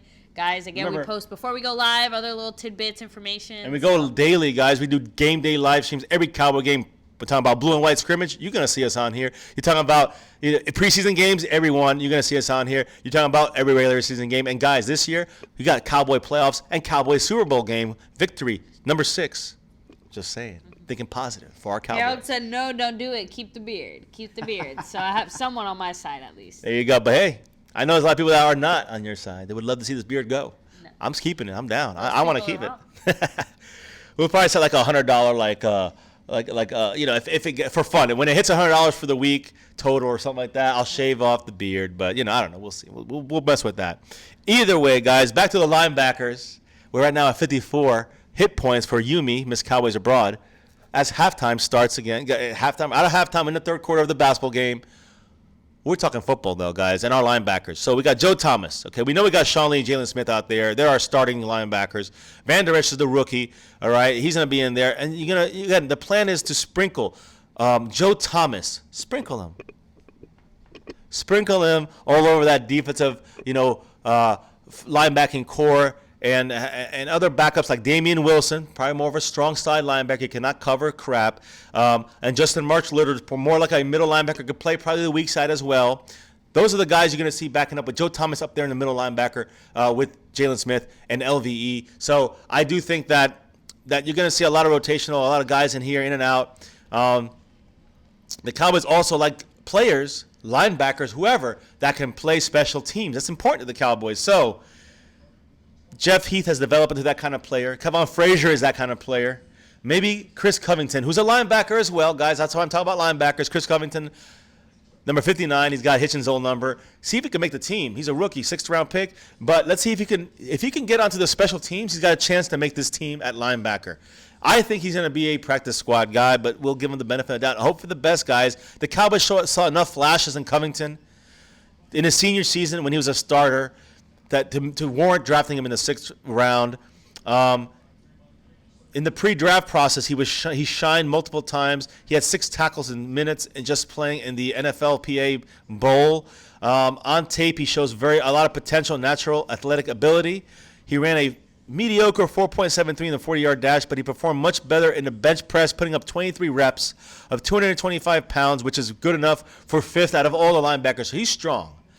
Cowboys are not getting a player with elite athleticism, but they got a strong guy, smart, blue-collar attitude, who can go in there and just do what needs to be done, and a young developmental guy is going to learn the ropes. We'll see where Chris Covington lands on this team. I'm hoping that he can make it and stay on this team, at least as a practice squad guy, but maybe he can sneak in at special teams and play some defense. Who knows? At linebacker for some depth and rotational situations. Now, one last thing before we get to Dak Prescott and I update the score here. Anthony Brown, I know Cowboys Abroad, who's our stream boss. His wife's a stream boss leader. They're the donation weekly winner. They've always mentioned what happens to Anthony Brown in this mix of Byron Jones getting moved down the corner, along with Awuzie at corner, and Jordan Lewis, who will eventually take over that corner slot position at the very least. Maybe Byron Jones and him will switch. Either way, those three are your corners. Where did he go? Yeah, where's Anthony Brown have a role? The role is very well could be a trade. A trade. Is he a trade asset? Yes, he is. By the way, Golden State's pulling the hell away right now, guys. What's the score? What could we get for him? That's a great question. Not much. Not much yet. But he's young and he's got some potential.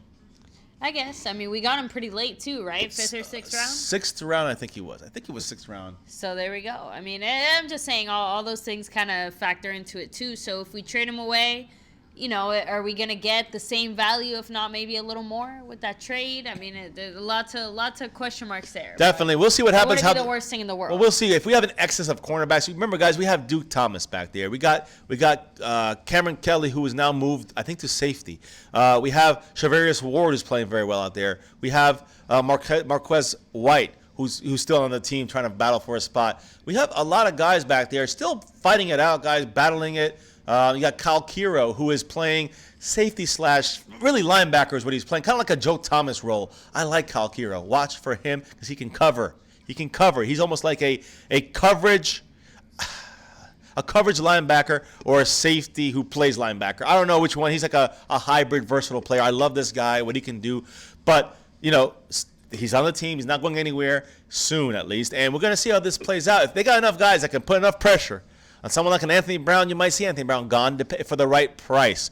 Just a mention, because, again, I think about what Cowboys Abroad said, and it makes a great point. What do you do with someone like Anthony Brown, who's now the 4th or 5th cornerback?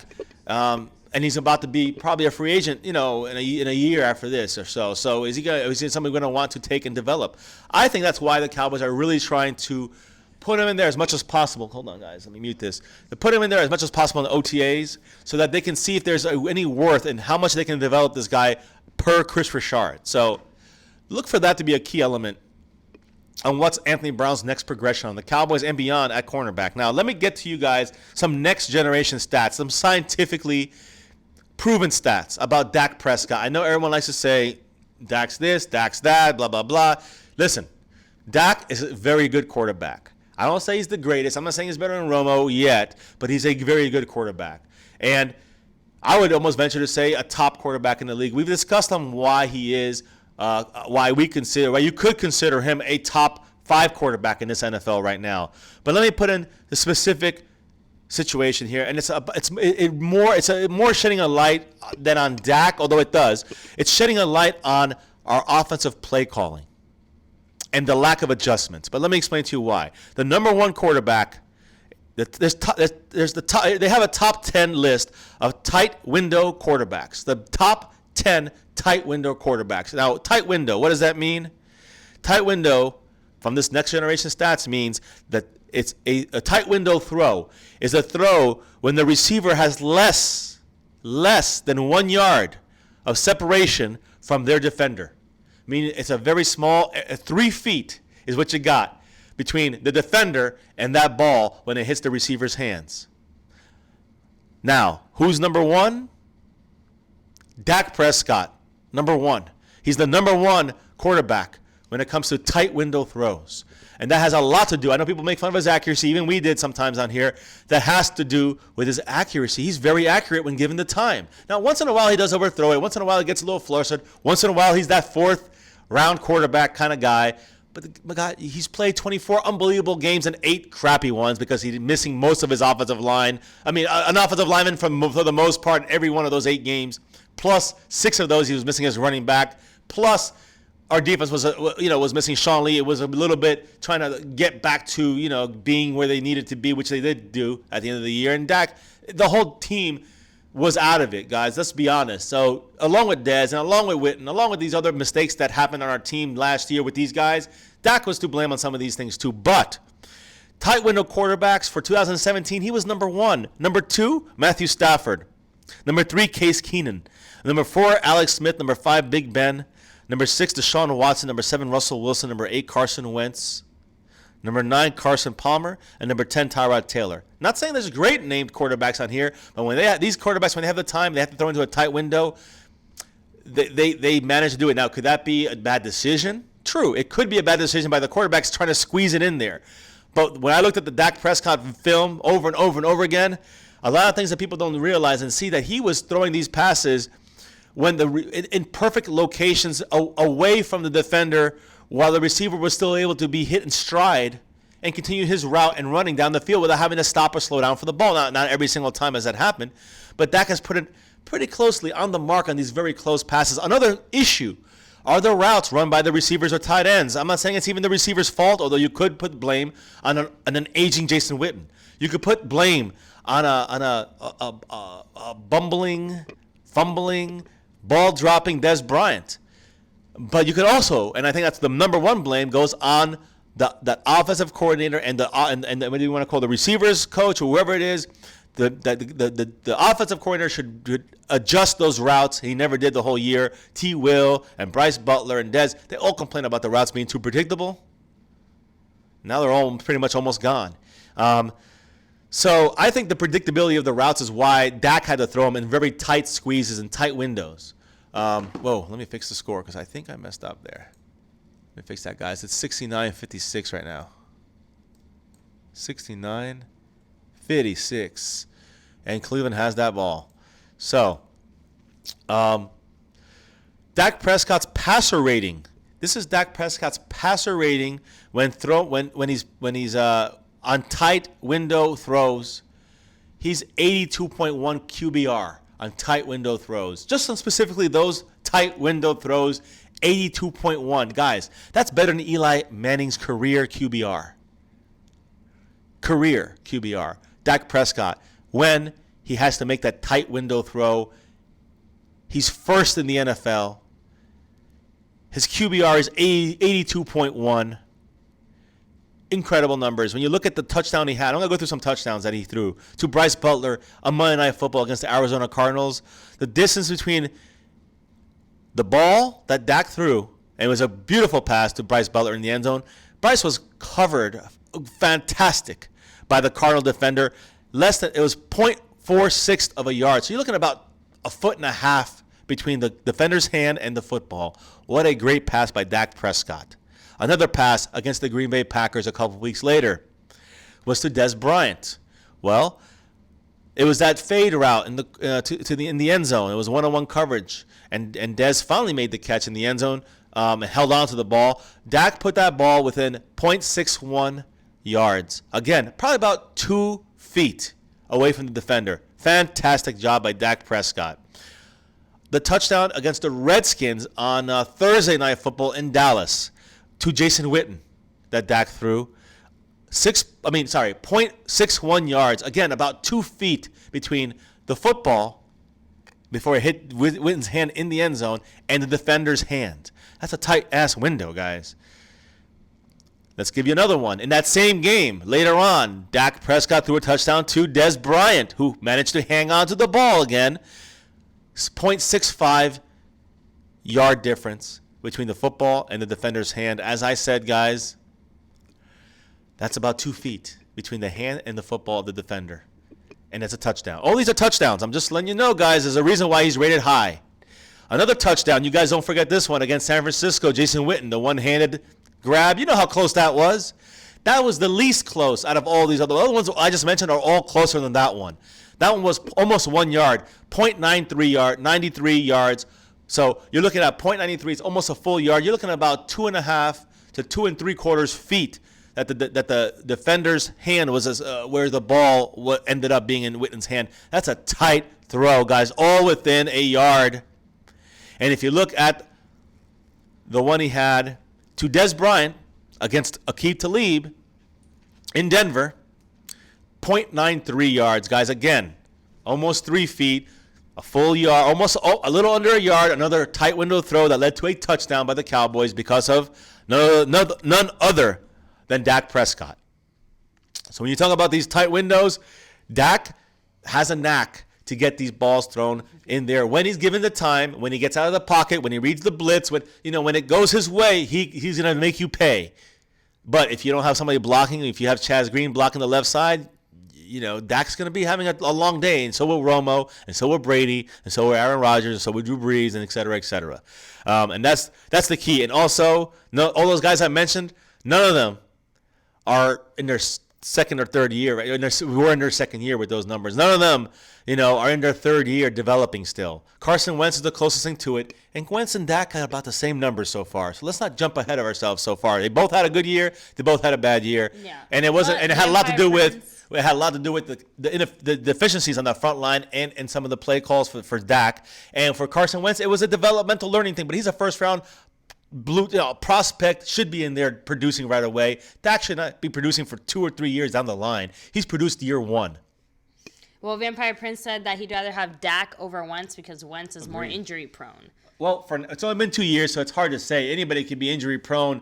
In a year, Dak could be injured and not be injury-prone. I just don't know if he's injury-prone. I just think that now he's on injury watch. You got to be careful. And I think there's no denying, again, Wentz took, he wasn't just injured. Like, he has an extremely serious injury that takes months upon months to recover from, that even when he's back and 100%, it's still going to take time. I'm going to say this. I saw him throwing. He looks good. He made videos. Everyone's talking about him doing good. But I did see him in some other videos at OTAs. He threw the ball, and as he was running out of his he kind of rolled out through it and jogged out of it. He was limping. He's not close to be. I don't think he could not play today if that was going to go on the field and play football. No way. So I think that he's still got somewhere to go. Look at that. Most points scored by a single player in the NBA playoffs. Jordan has 759. LeBron has 743. We know LeBron's going to catch him, probably. But hopefully they lose tonight and it's over. Yeah, and I'm going to root for that. So, yeah, I don't want him passing him up, even though he probably will, because he's got an easier road to the finals than Jordan ever had. In any of Jordan's 6 roads to the finals, never has it been as easy as what LeBron has had in all of his appearances at the finals. Just going to drop that there, too. All right, here you go. Caballero1152 said Carson, no knees Wentz. Let's not I don't want to make fun of Carson Wentz or any of them or any injuries because it's about respect and all that. And Carson Wentz has skill, but I think the Eagles are overlooking this issue. And I agree with Montana that Dak is very underrated. But then you look at some people think that he's overrated. So we're going to see this year. But I think all the pieces are in for Dak to really shine this year. But we have to hope the coaches. And that's where I think I get scared about. We have to hope the coaches run the right game plan that fits Dak's, play style. Positives. Exactly, and play style, not his weaknesses, and go and make him do things he's not comfortable doing or cannot do as well as as getting out of the pocket and rolling out, using his legs to create time to open up routes. That's what we need to focus on instead of trying to make it a passing crazy team. It's my opinion. Golden State with the steal. Ooh. What's the score? 71? 71-58, Golden State. That's Curry's parents. And guys, if you are just joining us here for the first time, hit the like button, sub it up, hit that notification bell, all that good stuff. Much love to my Cowboys family, Yumi, my Cowboys family, to Miss Cowboys family, Miss Cowboys Abroad. You should say this. Yumi, Mrs. Cowboys Abroad. Yes, Yumi, Mrs. Cowboys Abroad, who is the stream boss, but down to 54, Jalen Smith hit points because Art 87 Stang, guys, in the house. Dropping bombs. Thank you so much, Art. Yes. I know you're getting ready for work tomorrow, but thank you again for joining us Much here love tonight to you, man. and for all the love you showed earlier. Yes, to check all out you guys check out as his well. site. Check out his site, guys. He's dropping his hard-earned cash to help our channel out. Maybe get us out to Dallas again and help us out with that. But it's a technical foul. Ooh. So it looks like it's another point for Golden State. This is going to end up being a blowout, guys. It scares me to say that. The gap is starting to widen more and more. Cleveland was close there for a while. They got it closer. They got real close. It's going to be trouble here. I guess that's the best they'll do. Oh, that's the technical. You see, it's getting chippy out there, guys. J.R. Smith. What? And J.R. Smith just knocked the ball out of Durant's hands. Wow. Someone's getting a little testy out there. J.R. Smith kind of pissed about that whole thing with LeBron and that whole meme. Dumb after that. That meme is he's never gonna live that one down. Not again, anytime soon. It's 14 points, guys, and Golden State has the ball again. And again, if the score was the other way around, I'd say get ready for a great ending. Get ready for a blowout, guys, in my opinion here. Now, let's talk about some NFL stuff here as Golden State shoots a 3, makes a 3. Klay Thompson. This game is about done. Almost over. Brian Bradford said earlier the game's over. I said, no, not yet, but you think he's right. I think he's going to be right on this one. That gap is widening more and more. This could become a real ugly ending right here to the LeBron James career in Cleveland. Let's see what team he joins. Which super team will he join next? We'll see. So well, I wish he would join a team with no. Well, I guess San Antonio, right? Well, that's a good team there with a great coach. That'd be nice. Again, he's going on a good team. Again, maybe not a great team. Was a great team, but obviously he'd be on a above average team. He'd make them immediately a contender. I will say this: it's a lot more difficult in the West. You got Golden State, you got Houston, you got Oklahoma, you got Oklahoma City, you got L.A. Clippers. I mean, I'm sorry, the Clippers, but the Utah Jazz. You got a lot of up-and-comers out there. A lot of great teams already set out. I'm sure I missed a couple names of teams out there that have been either good lately or maybe not this year, but have been good recently, whether Memphis Grizzlies. I know they used to be good a year or two ago. A lot of possibilities in the West. In the East, it's just a lot of young teams and stuff, but nobody really that's a dominator. Out in the West, you got a lot of dominating teams. Good luck, LeBron, if you go out West. I don't see you making the finals next year. I'm just saying. And this game here, it's a 17-point game right now. Let me update that. 77-60. 77-63. The three-pointer right there. Man. Still not over. It's back as KD did not get fouled. They were shooting a 3. He passed it. It's George Hill who missed the free throw, I think. Or, is it Hood? I'm sorry. So Anyways, LeBron James looked like he got fouled or something. Let me go to some of the NFL news, guys, that I wanted to definitely touch on before we just completely focus on this game. David Johnson from the Cardinals, the Arizona Cardinals running back. He got hurt last year. Missed the whole year with an injury. He was sitting out today from the OTAs with an undisclosed injury, which was concerning. I was like, whoa, I cannot. And that's my brother's team, so I was like, uh-oh, is something happening to him? But then I read right after, a couple hours later, that he's expected to have a contract extension signed before the season begins. So they're going to extend him to this contract so they don't lose him in free agency, which is smart, which means that this injury that he sat out OTAs today with was just precautionary, like Sean Lee, like Tank Lawrence, and like all the other guys on our team that sat pretty much. They want these guys to rest them as much as possible unless they absolutely need to. Right, and then Terrell Pryor, guys, who's the guy that we were good. He actually gave Terrell Pryor single-handedly handed to the Cowboys Allen Hurns, number 17. Let me fix the score here because I think they just hit another 3. No, it was 2. Oh, a 2-pointer? Okay, I missed it. 79 now. Damn, guys. This is like a big-time blowout. It's 16 points right now, and it's ugly. So, Klay Thomas hit that. Has there ever been another team in the finals for basketball like this that's lost by that much? Like, do teams usually lose by a lot? Usually no, but the Bulls have knocked some teams right out the stadium. So now it just happens to be that LeBron's on that team that's getting knocked out of the stadium currently. Yes. Currently. Any word on Zach Martin's contract, by the way? No updates? No updates on Zach Martin's contract. But, guys, the word on both sides, expect something to come to fruition sooner than later. Again, I keep saying that, and now it's later. So we'll see what happens. I wouldn't worry too much about it. But I want to talk about Allen Hurns real quick. Not Allen Hurns. I don't really talk about him. But the guy, Terrell Pryor, from the Jets, guys. Remember, he was the Redskins. Before that, with the Cleveland Browns. Terrell Pryor underwent a minor procedure on his foot. He'll be all right. But again, guys, he's a receiver. He's got to make sure he runs his routes, got to cut, got to, jump. So, and run and all those things. So he's got to do a lot of things with his feet. You never know how that can linger in a season, how that can linger to a player. And somebody like Terrell Pryor, who's really had a good year at Cleveland, nothing really good in Washington, and now he's with the Jets. So what happened was, and we told the story before, guys, Allen Hurns was supposed to fly out to New York, but his flight was delayed because some kind of storms out there. So instead they took the Terrell Pryor interview, and before Hurns could fly out there, the Jets signed Terrell Pryor, which then left Allen Hurns kind of holding the Cowboys' bag. So he signed with the Cowboys. And that's the direct reason why we ended up with Allen Hurns instead of Terrell Pryor. Terrell Pryor now has a minor injury. Maybe Terrell Pryor's a better pickup. But right now, we know that Allen Hurns is fully healthy right now with the Dallas Cowboys, and that's what we care about here. Another injury, Seattle Seahawks defensive end, Deion Jordan. He's going to miss 6 to 8 weeks following knee surgery, guys. Another defensive player from that old Legion of Boom. That they keep shrinking and shrinking, these defensive players. Whereas Michael Bennett, this guy, Bobby Wagner, Sherman, Cam Chancellor's on a trade. Earl Thomas on a trading block. It's crazy, but it's an upheaval there on the defensive side for Seattle. Sad story here. The Houston Texans safety, Andre Hall, has been diagnosed with Hodgkin's lymphoma. So he did release a statement, and it is, messed up. He said that I have support from my family, friends, and teammates and coaches that will see me through this difficult time. I will not let this diagnosis stop me from fulfilling my dreams, and I do not want anyone to feel sorry for me. I know how to beat this, and I will beat it. So we hope also that you beat that. You beat it. Andre Hall, safety from the Houston Texans. That's a big blow to deal with, guys.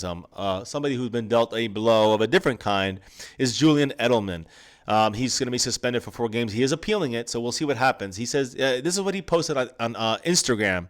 This is what he quoted. This is what he posted. I'm going to quote him, guys. Quote from Julius Edelman. Quote, I am very sorry. I don't know what happened. I've taken many, many tests, obviously, over the course of my career, and nothing like this has ever happened. I apologize to the Kraft family, my coaches, teammates, and fans. As this matter is being appealed, I can't say any more, but no matter what, I will be ready to play and pursue another championship with our team, the Patriots, not our team, but the Patriots, and for the Patriots fans around the world. So Julian Edelman, he's going to miss 4 games probably, but he is going to fight it as well. So we'll see what happens. Now, guys, Kellen Winslow, right? Our famous Chargers tight end, kind of reinvented the game. If you guys know him from the 80s, raise your hand. But his son, Kellen Winslow Jr., played for Tampa, had a standout college career. He's an ex-NFL player, guys. Kellen Winslow Jr. was arrested for residential burglary Thursday after the cops said he broke into a home at a mobile home park near San Diego. Officials say that the police got there about an incident around 2:39 p.m. in the afternoon. When they reported a black male adult walked into a neighbor's home, the person who called the police confronted the 34-year-old Kellen Winslow Jr. And then he got into a waiting SUV and left. The cops say they found Winslow in a matching SUV short distance away and arrested him for felony burglary. Kellen Winslow made more than $40 million, guys, during his 10-year NFL career as a tight end for the Tampa Bay Bucks, Cleveland Browns, and New England Patriots and Jets. But it's not the first run-in with the law for Kellen Winslow Jr.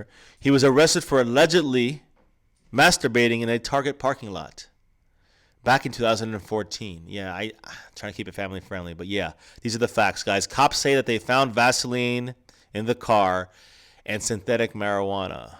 I don't even know what to say about that. He struck a plea deal, and the drug charge was later dropped. Winslow claimed that he was not pleasuring himself during that incident.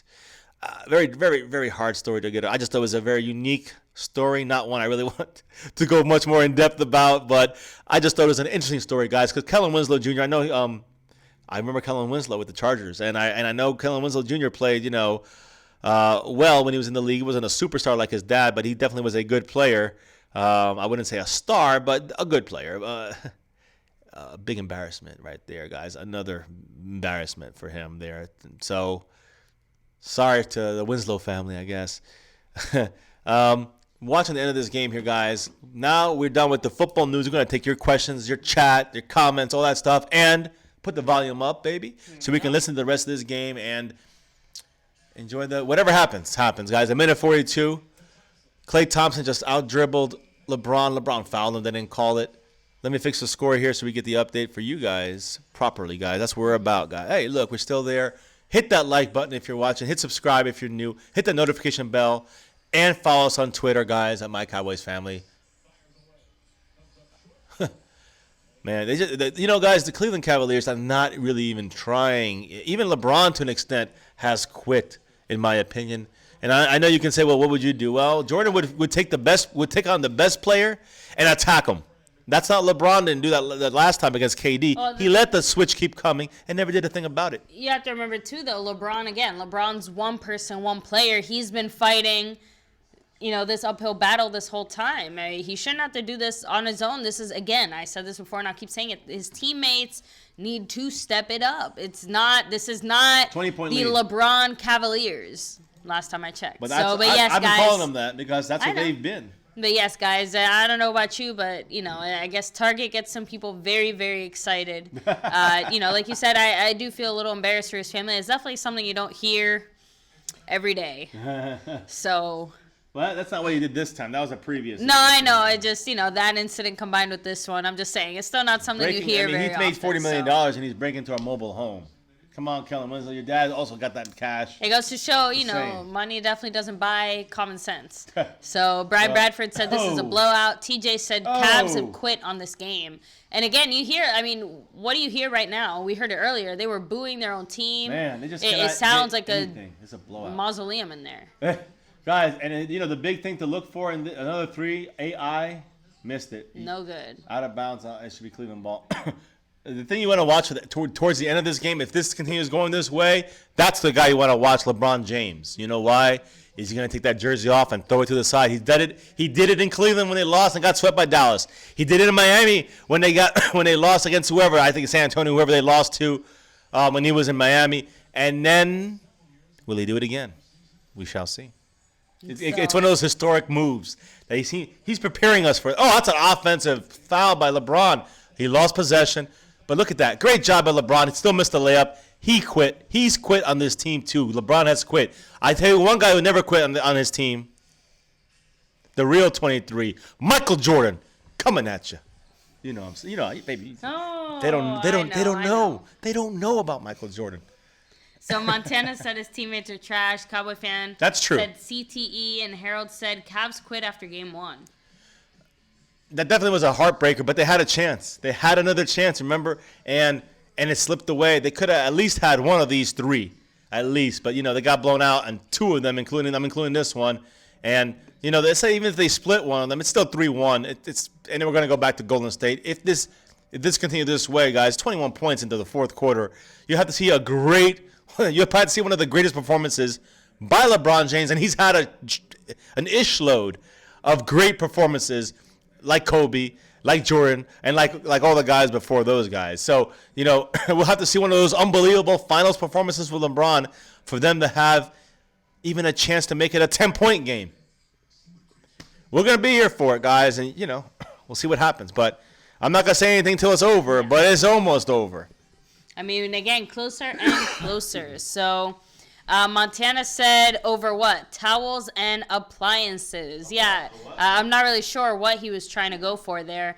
Cowboy fan said Winslow probably has CTE. I would be really upset, very sad to find out. But, I guess I think in future sight, in hindsight, Cowboys fan, it'll be interesting to see if in the future, if more players do donate their bodies, their brains to research, and they do more research, how many of these players that did have problematic, histories, whether in the NFL, after the NFL, how many of them do have CTE or have something that could possibly be related? That was Cowboy fan who made that comment. So, Shallow House said Khloe Kardashian's bad luck. I said it, I think, I said it during the first game in the chat. I said, I'm like, that Kardashian curse crossed over all over Cleveland. So Caballero 1152 said, but Tristan Corver Jr. Smith, but.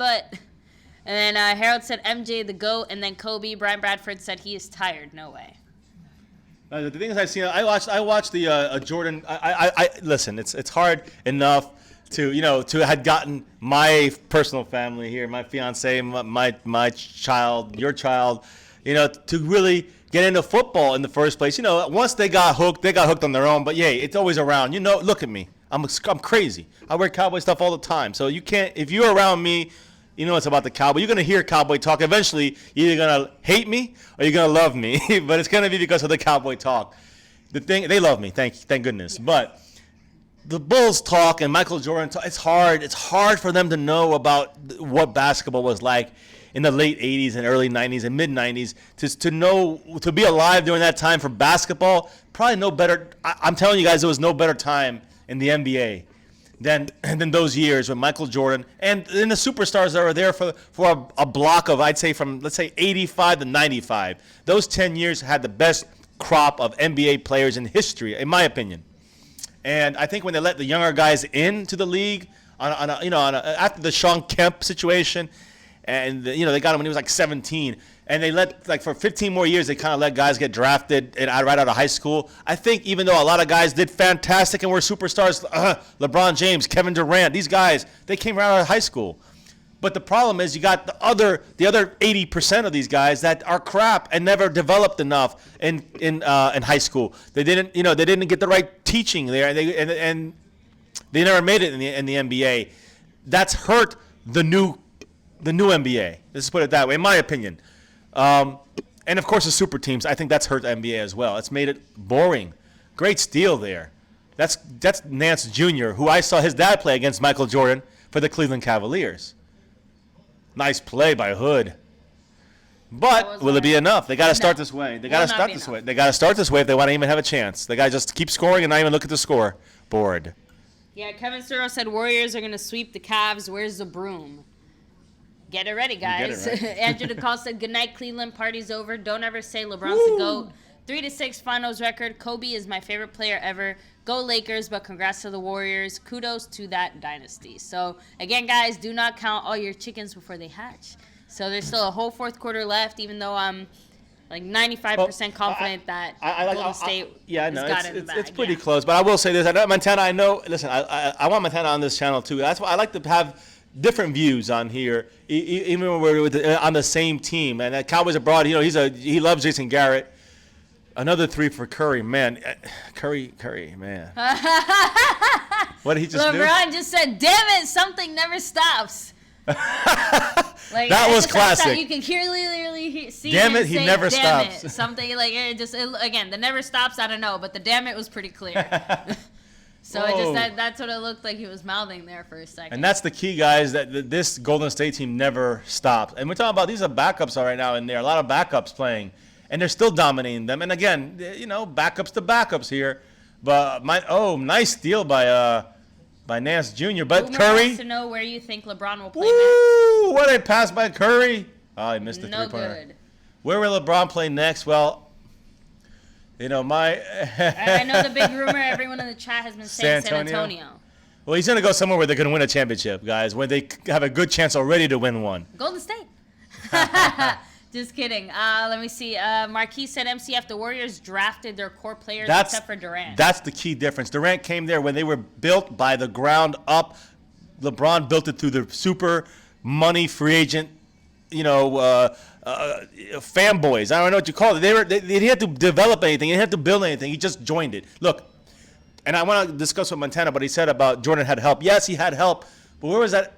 Oh my God! Again, Curry. Wow. He's putting this one to bed. Yeah. Now who's the true? Now who's going to be the MVP of this? Because everyone's saying KD, Kevin Durant, but I don't know, man. Curry's just putting him out of misery right now. Curry makes it hard for anyone but him to be chosen as MVP because he just consistently plays. LeBron's quote is the quote of the year right there. LeBron's coming back in, but he knows it's too late. It's 22 points, guys. Yeah, he looks frustrated. Harold said, 25 after this one. Me too, bro. My phone case Cowboys wallpaper 25 if he makes it. Wow. He got fouled, three-pointer right there. It's going to be 25 if Curry, who doesn't miss free throws very often, hits all three. It's going to be a 25-point game. What do you say? I'm sorry. No, Harold just said, he's sick with the Cowboy stuff. Cowboy gear daily, except when I go on a date with my lady. She says that I have a problem. So, thankfully, she said to me in the beginning. It's all right. Now she has a problem too. I got used to it pretty quickly, guys. So, contribute to that problem as well. But fiance luckily looks very handsome in all his Cowboy gear, so it works out for me. Does you know how we roll? So, that's the thing, though. Baby, caballero. I will say this, and I'm going to talk about Montana in a second here. I just want to say that Jordan definitely had help, but his help, if I recall, it was not in the first three championships. It was all homegrown for the most part. Yeah, they made up some. They made Brown back in the game. Yep. They made some pickups in free agency, of course, and made some trades and some pickup. They got Paxson. Nobody wanted him. They got Craig Hodges. Nobody wanted him. These are role players. They had the guys that made that starting team, Bill Cartwright. Guys, Bill Cartwright, Mr. Free Throws.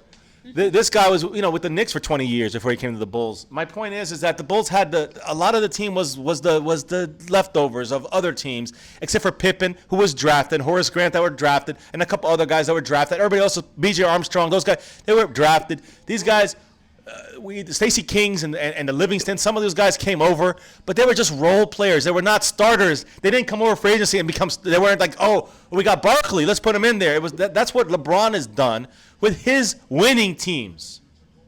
With Jordan's winning teams, he's created them from the ground up with the Bulls management. They've drafted the right guys, but Jordan got the best out of them.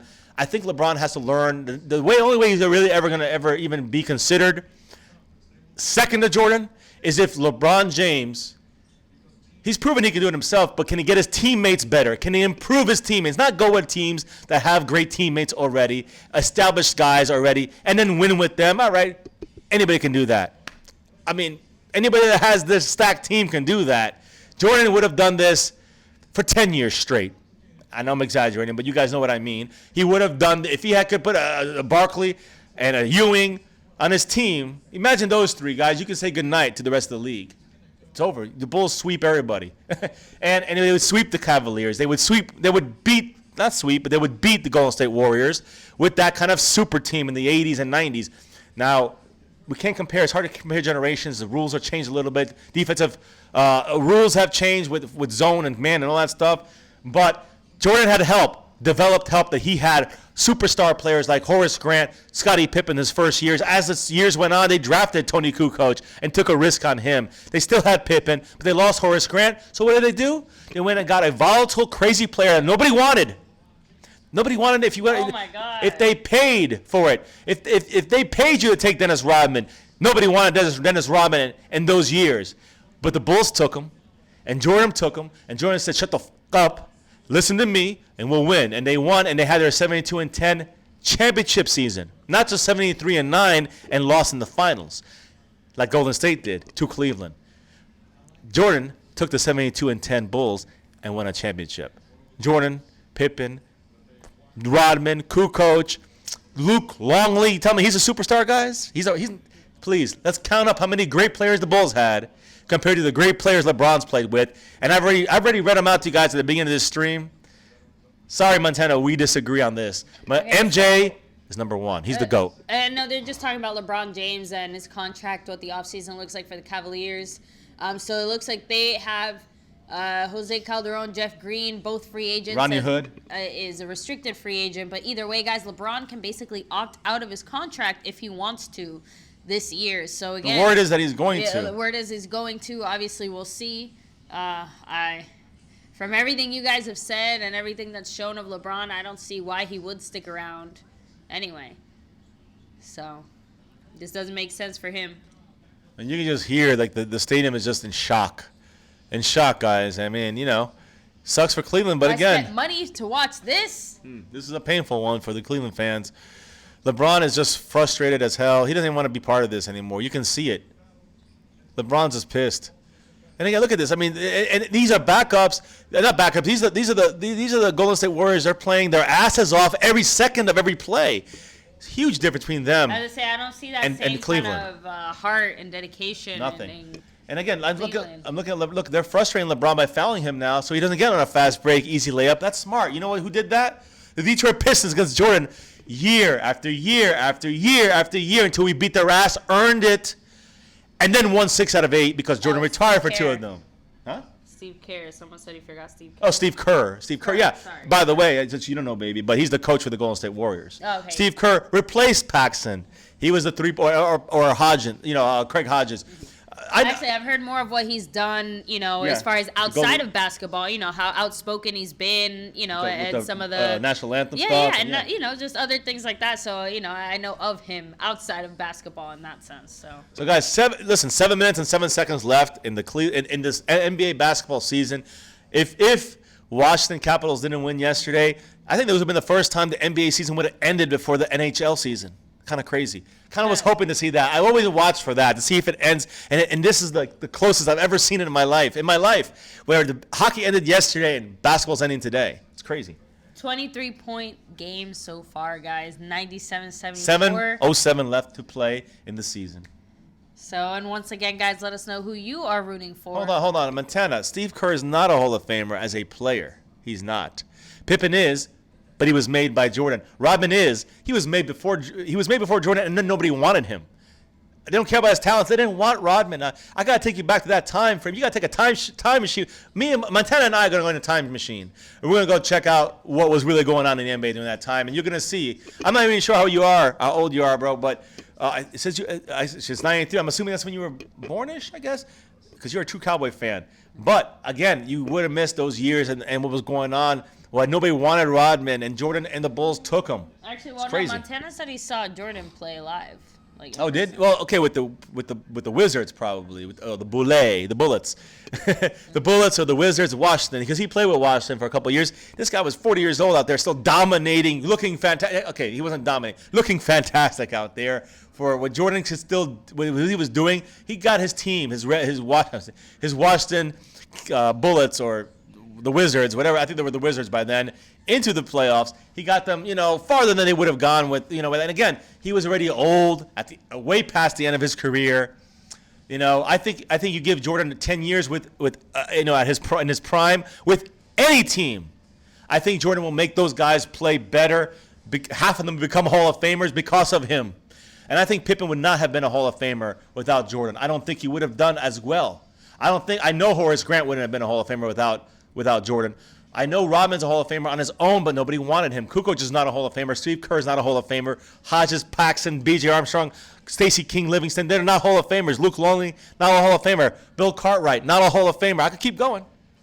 You only have a couple guys that are Hall of Famers, and nobody was really traded for or stolen off of a free agent deal, except for Rodman, which nobody wanted at the time. I mean, that's the story of the 8 years of the Chicago. I don't even say 8, the 10 years of the Chicago Bulls, with the Jordan, dynasty. Let's put it that way. Since that shot, where you see Jordan hitting that shot on Craig Elo on a 5-game series to end it and go to the next round, even though they lost. That point on, for 10 years, guys, it was just domination by Michael Jordan and the Chicago Bulls. You watch the way that he just progressed year after year. He got, they got swept by the Pistons or whatever, or they lost in 5 or 6. Then they lost in 7. Then they won in 4. You know what I'm saying? And they swept the Pistons out the playoffs. And then we, just 4-1 against the Lakers with Worthy. Yeah, older, but the same age. He was the same age as Jordan, so there's no excuse with Worthy. With Magic, who's a couple years older than those guys, but still, they got to the finals, right? So, I mean, they had a good team, the Lakers. They didn't have some pushover team. So, the Lakers are still one of those. They still were the Lakers of the dynasties of the 80s, and Jordan the torch was passed at that day from Lakers to the Pistons in between, and then the Bulls took it to make the next dynasty, to create it and to instill it. And that's what happened, guys. Jordan did it. He had some help with the coaching. He had some help with the players, but he created most of that help on his own. Even the coaching, Jordan was the coach on that court, even over Phil Jackson. Got it. Another score by Golden State, 99-74, guys, is officially a 25-point lead in a disastrous blowout. I'm just happy to be able to watch Jordan, Kobe, and LeBron. I agree, because I missed Magic and Larry in their prime. Like, I missed them in the one I grew up with was Jordan in his prime, and I seen all the other great ones around him, whether it was Ewing, Barkley, Malone, Reggie Miller, was an unbelievable shooter. He was kind of like the Curry, I guess you can say. I mean, an unbelievable shooter. And I still say Curry's better than I would say Curry's a little better than Reggie Miller because of his dribbling abilities and the skills he has, without the ball or what he can do for his teammates. But Reggie Miller was a dead-eye shooter like Stephen Curry. Again, not saying that the talent's bad or crappy in the NBA nowadays. I agree. There's a lot of talent. The problem is it's spread between 5 teams. Back in the old days, there's a lot of talent spread between 20 teams. Do you understand, guys? And every one of those evenly balanced, every one of those 20 teams were tough. There was no pushovers in the NBA in the late 80s and into the late 90s when Michael Jordan was doing his every time he was with the Bulls, every time they win championships. 6-0, guys, you just can't stop them. So 102-74 right now. And it's just a matter of time here, guys. 6 minutes, Dougie Fresh, you're on. It's pretty much done. You all right? Yeah, just sneeze. My fiance's sick. She's not, guys. I'm messing around. I hope she's not. Now let's see here. It's 102-74. And it's a blowout. Under 6 minutes, Curry with the right hand floater airballed it. Backboarded it, I guess. Pippen went to the playoffs both years. Jordan stunk it up in baseball. That's true. He did stink it up in baseball. I'm so glad he came back to win, to be the GOAT in basketball. Because if he stopped then, he definitely wouldn't be the GOAT.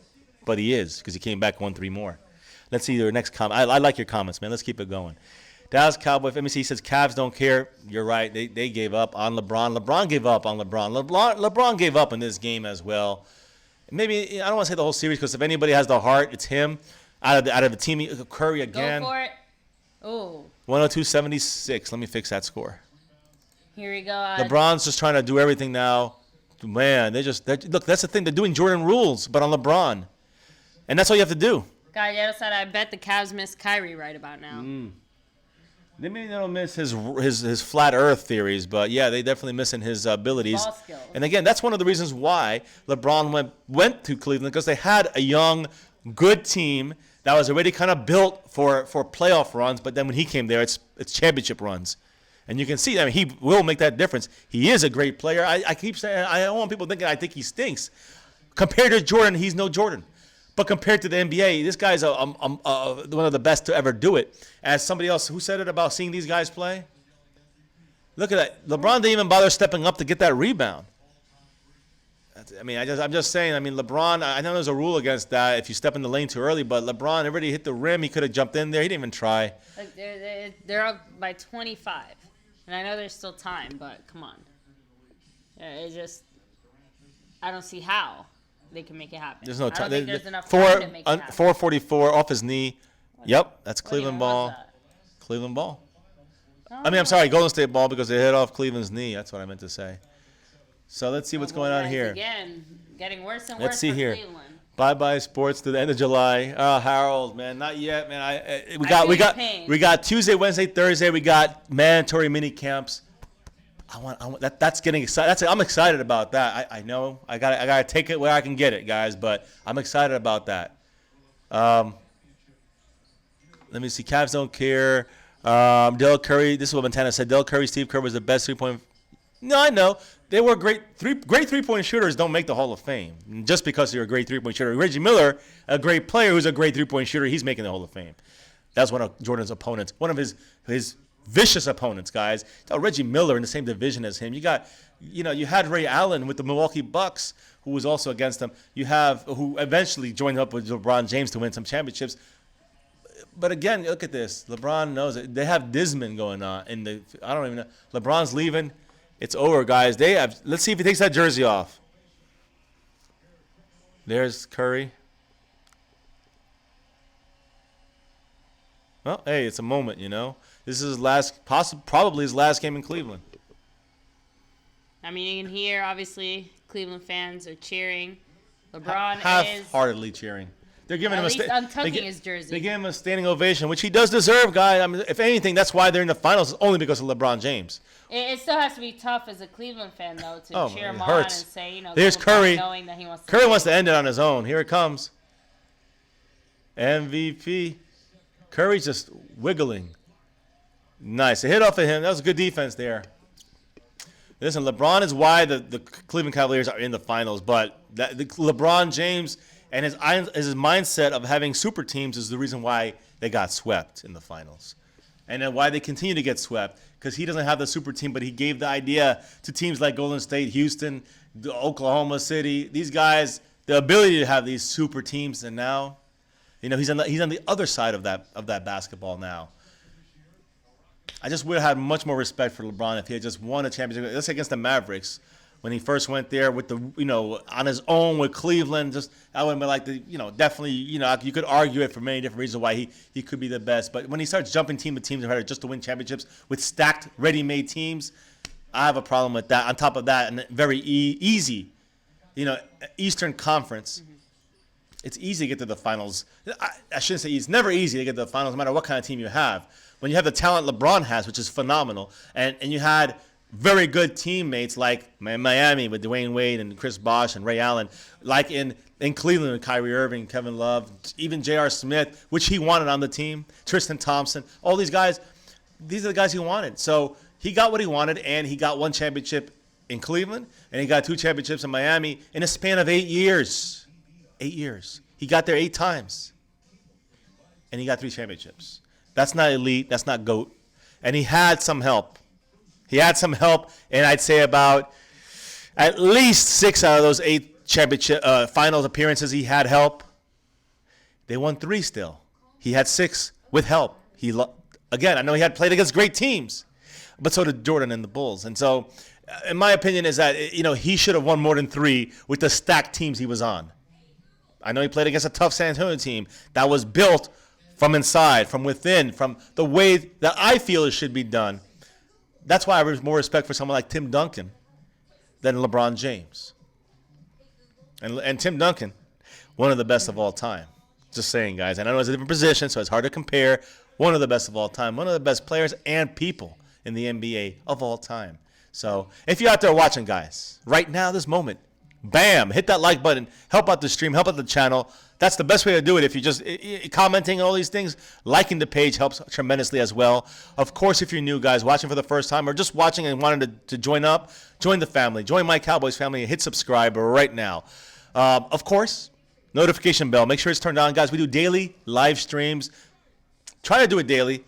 Some way or another, we get content here daily. So make sure you hit the notification bell. You know when we're going live, talking with you guys, talking Cowboy news, doing reaction streams, whatever, everything. We're doing it. Make sure your notification bell is on. And through Twitter, follow us on My Cowboys Family through Twitter. Guys, we're on there putting out information a little earlier. Sometimes we retweet stuff. We post stuff out there. We can't really post on YouTube, like copyrighted material things. Check us out through Twitter. Follow us on there. And again, when YouTube is having problems with their notifications, you definitely want to check there. We'll give you about a half hour, 45-minute, hour kind of notification that we're going to be going live soon in case YouTube's acting up. So thank you all for joining us here, the 30+ in here. Hit that like, subscribe, notification bell, Twitter. All that good stuff, guys. Yeah. So let me see. Taco Bell bum said, "Lay bum, lay scrub." So Montana said that Heat team was not made. Y'all goofy. Wait. The Heat team was not made? Who said that? Montana? Yeah. Oh, come on, Montana. They were stacked. Taco Bell bum says Spurs and Golden State. I'll let the chat talk. Taco Bell bum says Spurs and Golden State built the right way through the draft. Harold said Kobe got 2 without Shaq. LeBron 0 without any help. I forgot he got 2 without Shaq because I know he had 2 with Shaq. Kobe, I think, or 3 with Shaq with Kobe, and then 2 without. So Kobe earned it afterwards, in my opinion. He eventually earned it to be, at best, second place, second GOAT. Number 1 is still Michael Jordan. Just saying. So let me see.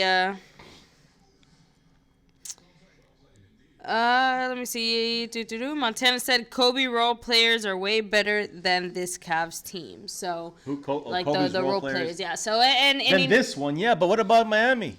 What about Cleveland when they didn't win with Cleveland? The role players they had with Miami role players. Come on, man. They had 4 years of fantastic superstar status in Miami, and they barely got 2 championships. They squeaked 2 out. They got lucky against San Antonio. With 2 games at the end, Ray Allen saved their ass. Not LeBron, Ray Allen. So, it's a team in the end. It's not LeBron James. It's a team. It's not Michael Jordan. It's a team that you make your players better. And he had guys that were already veteran superstars on his team with Miami. He did it with superstars in Miami, trust me. And I think you all know it out there. Here we go. 3-pointer for the Warriors. Missed it. 2.5 minutes left. I mean, again, they benched, not benched, but they give LeBron an out. It's time for him to sit down. He did the best he could do, guys, and you got to give him props for that. But honestly speaking, I mean, he just cannot do it when he doesn't have. It just wasn't enough. It's not enough from him because he doesn't have enough on that team. I agree with that, but at the same time, the way he came around joining the team, the way he came around to get this team to where it's at, all the teams that he's won his championships, 3 championships with, they've been stacked. Plain and simple. They've had easy roads for the most part in the Eastern Conference to get to the championship games. So, I'm just going to leave it there, guys. Go watch go watch the Bulls when they battled the Pacers in round 1. All right? And they had to go against Reggie Miller, who was just an animal against them. I mean, they had some it wasn't just Reggie Miller. A lot of good players on that team that always gave Jordan and the Bulls problems. Go to the next round when they played Barkley and the 76ers or Patrick Ewing and Oakley and Starks from the New York Knicks, and they got their asses beat up by them. And they finally get through 7 games and battle it through and get past. Then they got to get the Detroit Pistons ass, who beat them twice in a row in the same Eastern Conference Finals. Superstars, all-stars, a team full of unbelievable players, a super team at the time, I guess you'd say, when it came to the Detroit Pistons. We swept their asses. I'm just saying there's no comparison to what Jordan did with guys that he had to build on his own, especially this first year and his second year and his third year, guys. He did it himself. He just built up the Pippen. He built up the Grant, all right? And aside from, again, we drafted Kukoc. We kept Pippen. We lost Grant. But we ended up getting Rodman, who nobody wanted. Yes, he's a Hall of Famer, but why? At the time, nobody wanted him. He's a Hall of Famer because of what the Bulls did with him. He would never be a Hall of Famer if he never came out of the Chicago Bulls. I can guarantee you that. What he did with the Pistons, he was a scorer with the Detroit Pistons. You know how much he scored with the Bulls? He averaged 2 points a game with the Bulls. He had 20 rebounds a game, though. So what he did with the Bulls is why Rodman he was great or very good, but he was great when he came to the Bulls and won 3 championships with Michael Jordan. So everybody you hear him becoming superstar, all-star, or Hall of Famers, why? One guy, the real number 23, the only GOAT, Michael Jordan. That's why. Boom. Mic drop. I wish we could have like a conversation about this. We'll have to make a basketball channel one of these days. I don't know. We'll make it our entertainment channel. How's that? You can do your game and I can do some basketball talk. I'm not as mentally on top of things when it comes to knowledgeable when it comes to NBA as I used to be, but let's sit back and enjoy the last 35 seconds of the NBA 2017-18 season. Score is currently 108 Golden State Warriors to 85 Cleveland Cavaliers, guys. Again, running them on 20 seconds now. Air ball. There we Doesn't go. matter, though. This is about the final here. 108-85 with 16.2 seconds left. LeBron did not remove the jersey yet. Is he staying in Cleveland or is he opting out?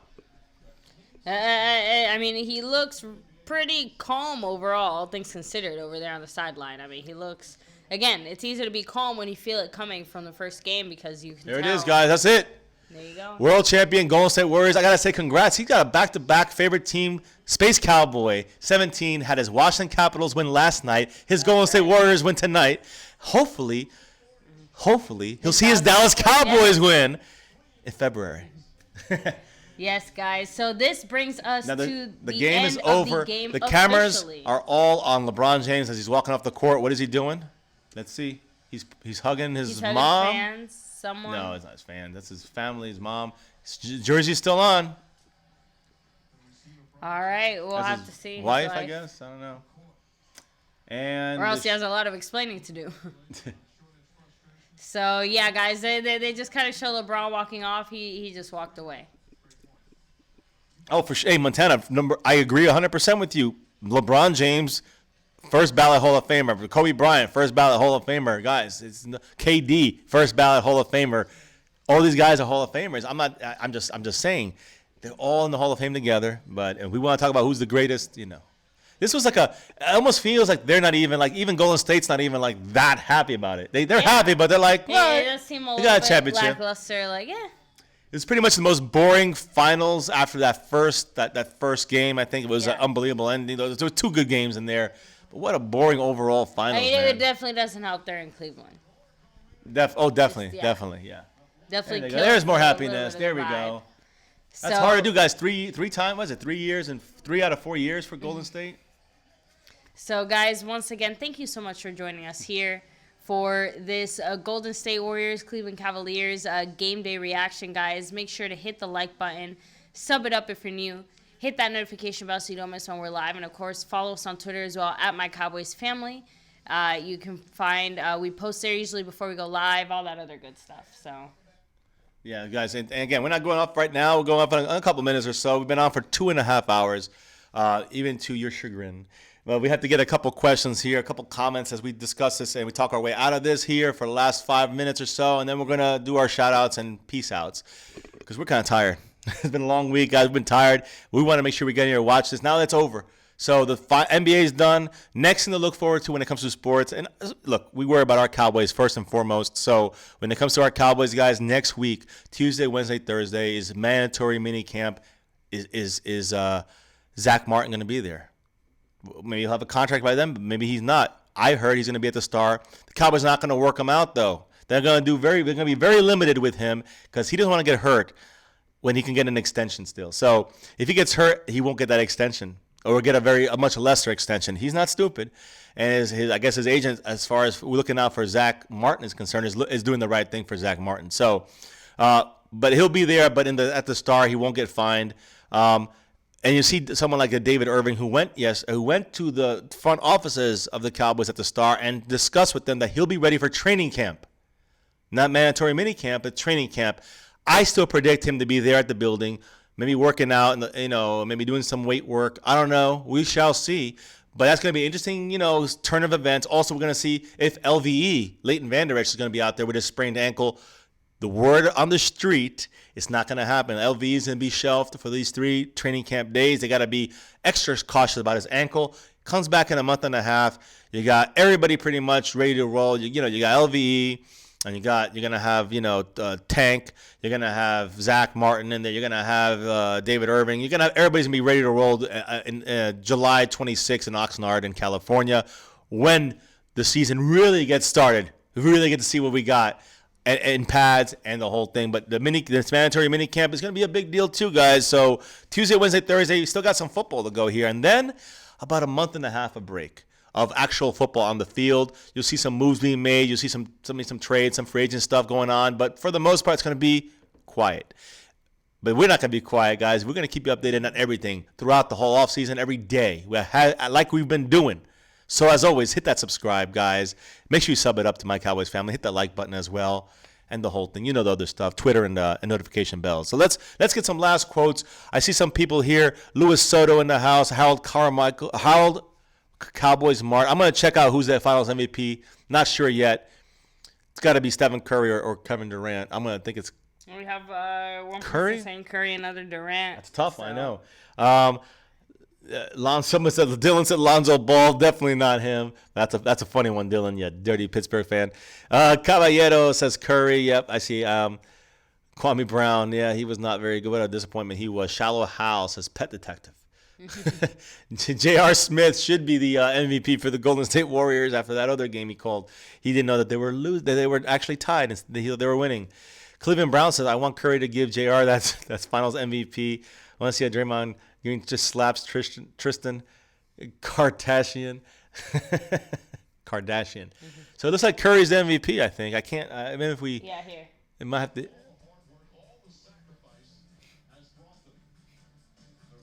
Look at his...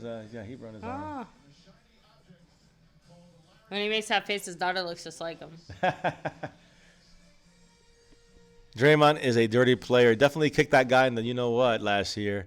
Look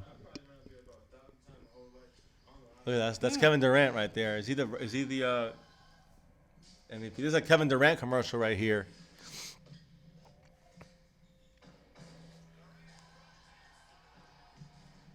Just I'm watching the commercial. It's pretty cool because this is look how little he looked there as a high school kid. He's not little. He's tall, but yeah, he's like not developed. That's when you guys. You forget he was drafted by the Seattle SuperSonics. I think their last year as Seattle.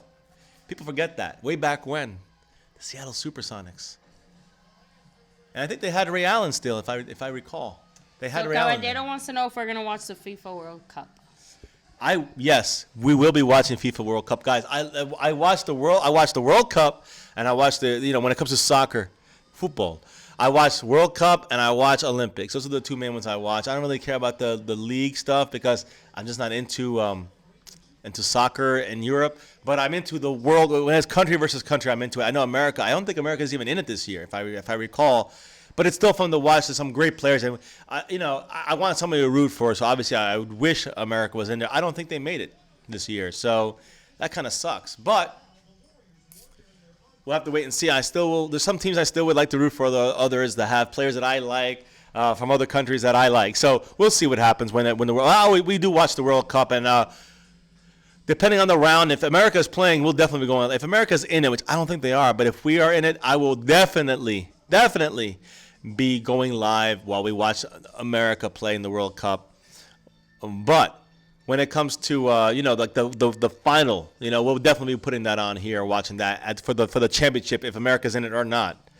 But there you go. See, Caballero just confirmed what I said. America did not make it, which takes a big oomph out of the whole World Cup for me personally, but I'll still follow it, guys, and we'll probably be doing like the last round. Definitely be cheering for somebody, and we'll get on here and cheer or just watch it with you all on here. So let's see here. I think we pretty much went over all the most recent questions. There's nothing else to say other than we talked about all the Cowboy news earlier, and we talked about this game constantly as it was on our faces here the entire game. There is one more thing to say, guys. You do not want to miss it. Make sure to come back tomorrow, 9:30, 10 o'clock Eastern time for our roundtable discussion. We have quite a bit to talk about. Yeah. I'm sure, we'll briefly be touching on these NBA finals, just kind of probably getting everyone's and quick NHL thoughts. too. Yeah, and NHL. And, of course, everything Cowboys, everything that's been going on, what we can expect for the future. Guys, again, do not miss it and go sub it up to the whole crew. That's Space Cowboy 17. Dallas Cowboy Fan 1980, Dallas Cowboy Football News, and Fifth Quarter Cowboys, DJ Crown J. All the info's below, guys. Sub them up right now. Yes. Join us tomorrow for the roundtable. And any breaking news, make sure the notification bell is on because we will go live, even if it's 2 or 3 minutes. We'll be bringing it to you guys right here. So. And any major news, keep that in mind. Major news, guys. If somebody has a scratch in their pinky, I'm not gonna go live for that. I'm not gonna go live on rumors, just strictly rumors. Not gonna do that. I'm not gonna go and break that kind of waste your guys' time with that kind of garbage and nonsense. Yeah. We waste your time with here talking to us back and forth, guys, and it's not a waste because we're here trying to get you the information about our Dallas Cowboys and want to take some input back and forth. A lot of things came to mind with Anthony Brown being traded. That's a great thing to think about. Jeff Heath playing that Byron Jones safety spot style, not necessarily the position, but covering the tight end. These are things that I think every Cowboy fan should be aware of and should know. That makes you a more informed fan and makes you more involved, more connected to the team. And I think that's what we're all here to do, to represent our team, to rep them the best way possible. But at the end, make sure we're not idiots about what we're talking about. And yes, we make mistakes. All the channels do. But let's make sure we get the information right. You guys can take that information and then make what you want out of it. But these are the facts that we compiled from multiple sources from all around Twitter and news media sites and outlets and try to get it all wrapped up for you guys here. About an hour per night. Special nights like tonight when there's a championship game on, we're watching. We'll go live, of course, but usually it'll be about an hour or an hour, 15 minutes. And that's what we want to try to keep it that way. Just discuss Cowboy football with you guys out there. So again, hit that like button. Of course. Yes. Make sure you guys hit subscribe. Join my Cowboys family. Let's help grow the family, guys. Almost at that 2K, baby. Hit that notification bell, of course, so you don't miss when we're live. And follow us on Twitter at My Cowboys Family. We post there before we go live, but we also post, other little Cowboy facts, things like that we find across on Twitter. So now, guys, we do have to give a very special shout out, not just to our current stream boss, Mrs. Cowboys Abroad Yumi, who's also our Donation Weekly winner, but a huge shout outs to the current leader right now, R87 staying, rocking it out as the #1 leader currently right now. Still have 2 more days to go. At number 2, we have Dallas Fan. At number 3, Manuel Corona. So thank you guys. Thank all 3 of you guys. All 3 of you guys, yes. And extra, again, like you said, extra special for Art, who really gave it all he got today to take a nice lead on the leaderboard. Fantastic. Thank you, brother. We appreciate you, and much love to R87 Stang's website and business. Guys, check it out. The link's below as well. It's buyartfashions.com. Check it out, guys. Cowboy fan, help them out. So, guys, again, we're taking off. We hope you enjoyed the finals. It wasn't a very exciting one. I'm just happy LeBron's done. And, again, not to hate on him, but we've already discussed why I favor Jordan over LeBron, and that's why I want to keep it that way. So we'll leave it for now. And you guys watch the replays if you are confused of why I feel that way. Now, guys, make sure to drop your comments in the chat down below because we are going to start doing our shout-outs right now. So make sure to come on, drop by, say hi, because here I go. And again, guys, I'm going to go back as far as I can. We have Cowboys fan, Dutch Masters, Shallow Hal, Montana 808, Cleveland Brown. We had Space Cowboy 17 in the house, guys. Yeah, make sure congrats. to go sub it up. Brian Bradford, TJ Wittenbach, Taco Bell Bum. You guys have some very creative names. Yes. Caballero1152, thank you for joining us here as well. Dylan. We had Dylan in the house. Thank you for joining us here, Dylan. Luis Soto, thank you for joining us here as well. We had Harold Cowboys Mart DC4L. Thank you for joining us here. Boomer Sooner in the house. Yeah. Ooh, let me see. Sooner the Boomer. Shallow Hal in the house. Cowboys X Factor, thank you for joining us. And that's as far back as it lets me go here. Let me see if we can get a few more. Deshaun Thompson, thank you for joining us here as well. We had Vampire Prince in the house. Yeah. Let me see. You said Montana, right? Yes, I did say Montana. Let me see. Brian Bradford, TJ Wittenbach, thank you for joining us here as well. Yeah, I think that's pretty much everyone. It doesn't, it only lets us, it doesn't let us go back too far. Andrew DeCall, thank you for joining us as well. Cowboys. Yep, Harold, I got you. Marquise, thank you for dropping by, checking it out, saying hi, man. Kevin Suerto. Kevin Suero, thank you for joining us here as well. We got the broom inside, man. It's all done. So yes, guys, go get your brooms because the Golden State Warriors swept. Yeah. Mason Tube, thanks for joining us. Brown as well. Victor Horace, thanks for joining us. How do you watch the celebration, guys? It is on your local ABC station. So whatever your local ABC channel is, you can find the celebration. You can find the game on there. Yeah, they're all passing the trophy around. I'm looking to see who wins the MVP officially. I don't know. I can't hear it, but I want to definitely. I mean, it definitely looked like it was going to be Curry, but I guess they haven't announced it officially yet. You call out Dylan and Luis Soto. Yep. And who else we got in here? I'm trying to see if I missed anybody. I thought I saw a couple other ones I didn't. Trying to shout everybody out for you guys. Yeah, guys, we do our best. SXML Sports Let me Network. see. Oh, Sports Network. Thank you for joining us here as well, man. So, and Michael guys, Hakeem. where? Oh, there you go, Michael Hakeem. Thank you for joining us as well.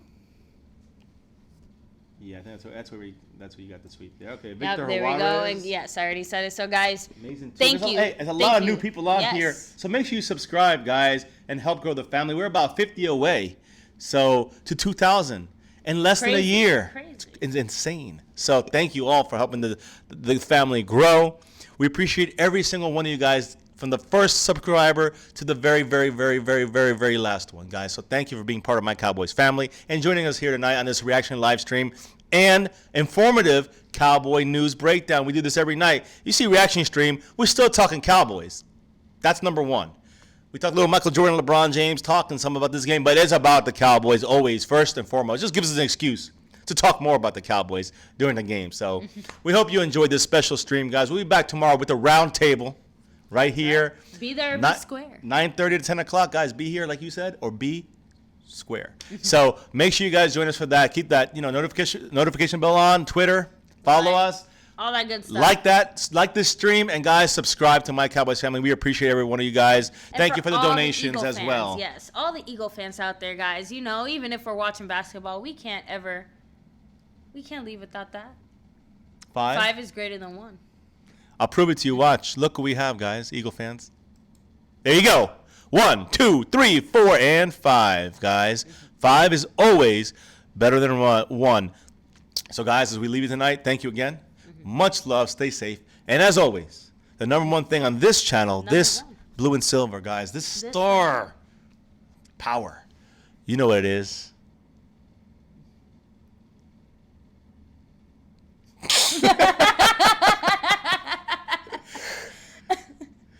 Go Cowboys! Woo! I was with you there. Much love, everybody. Thank you all for joining us. We're going to drop that beat. You know how that goes. Always as we roll out of Brown, here. thank you for joining us. Yeah. Thanks for rocking it out. Yeah. All of you guys. Much love, Montana. You know there's love here always for you, bro. So we can get into it.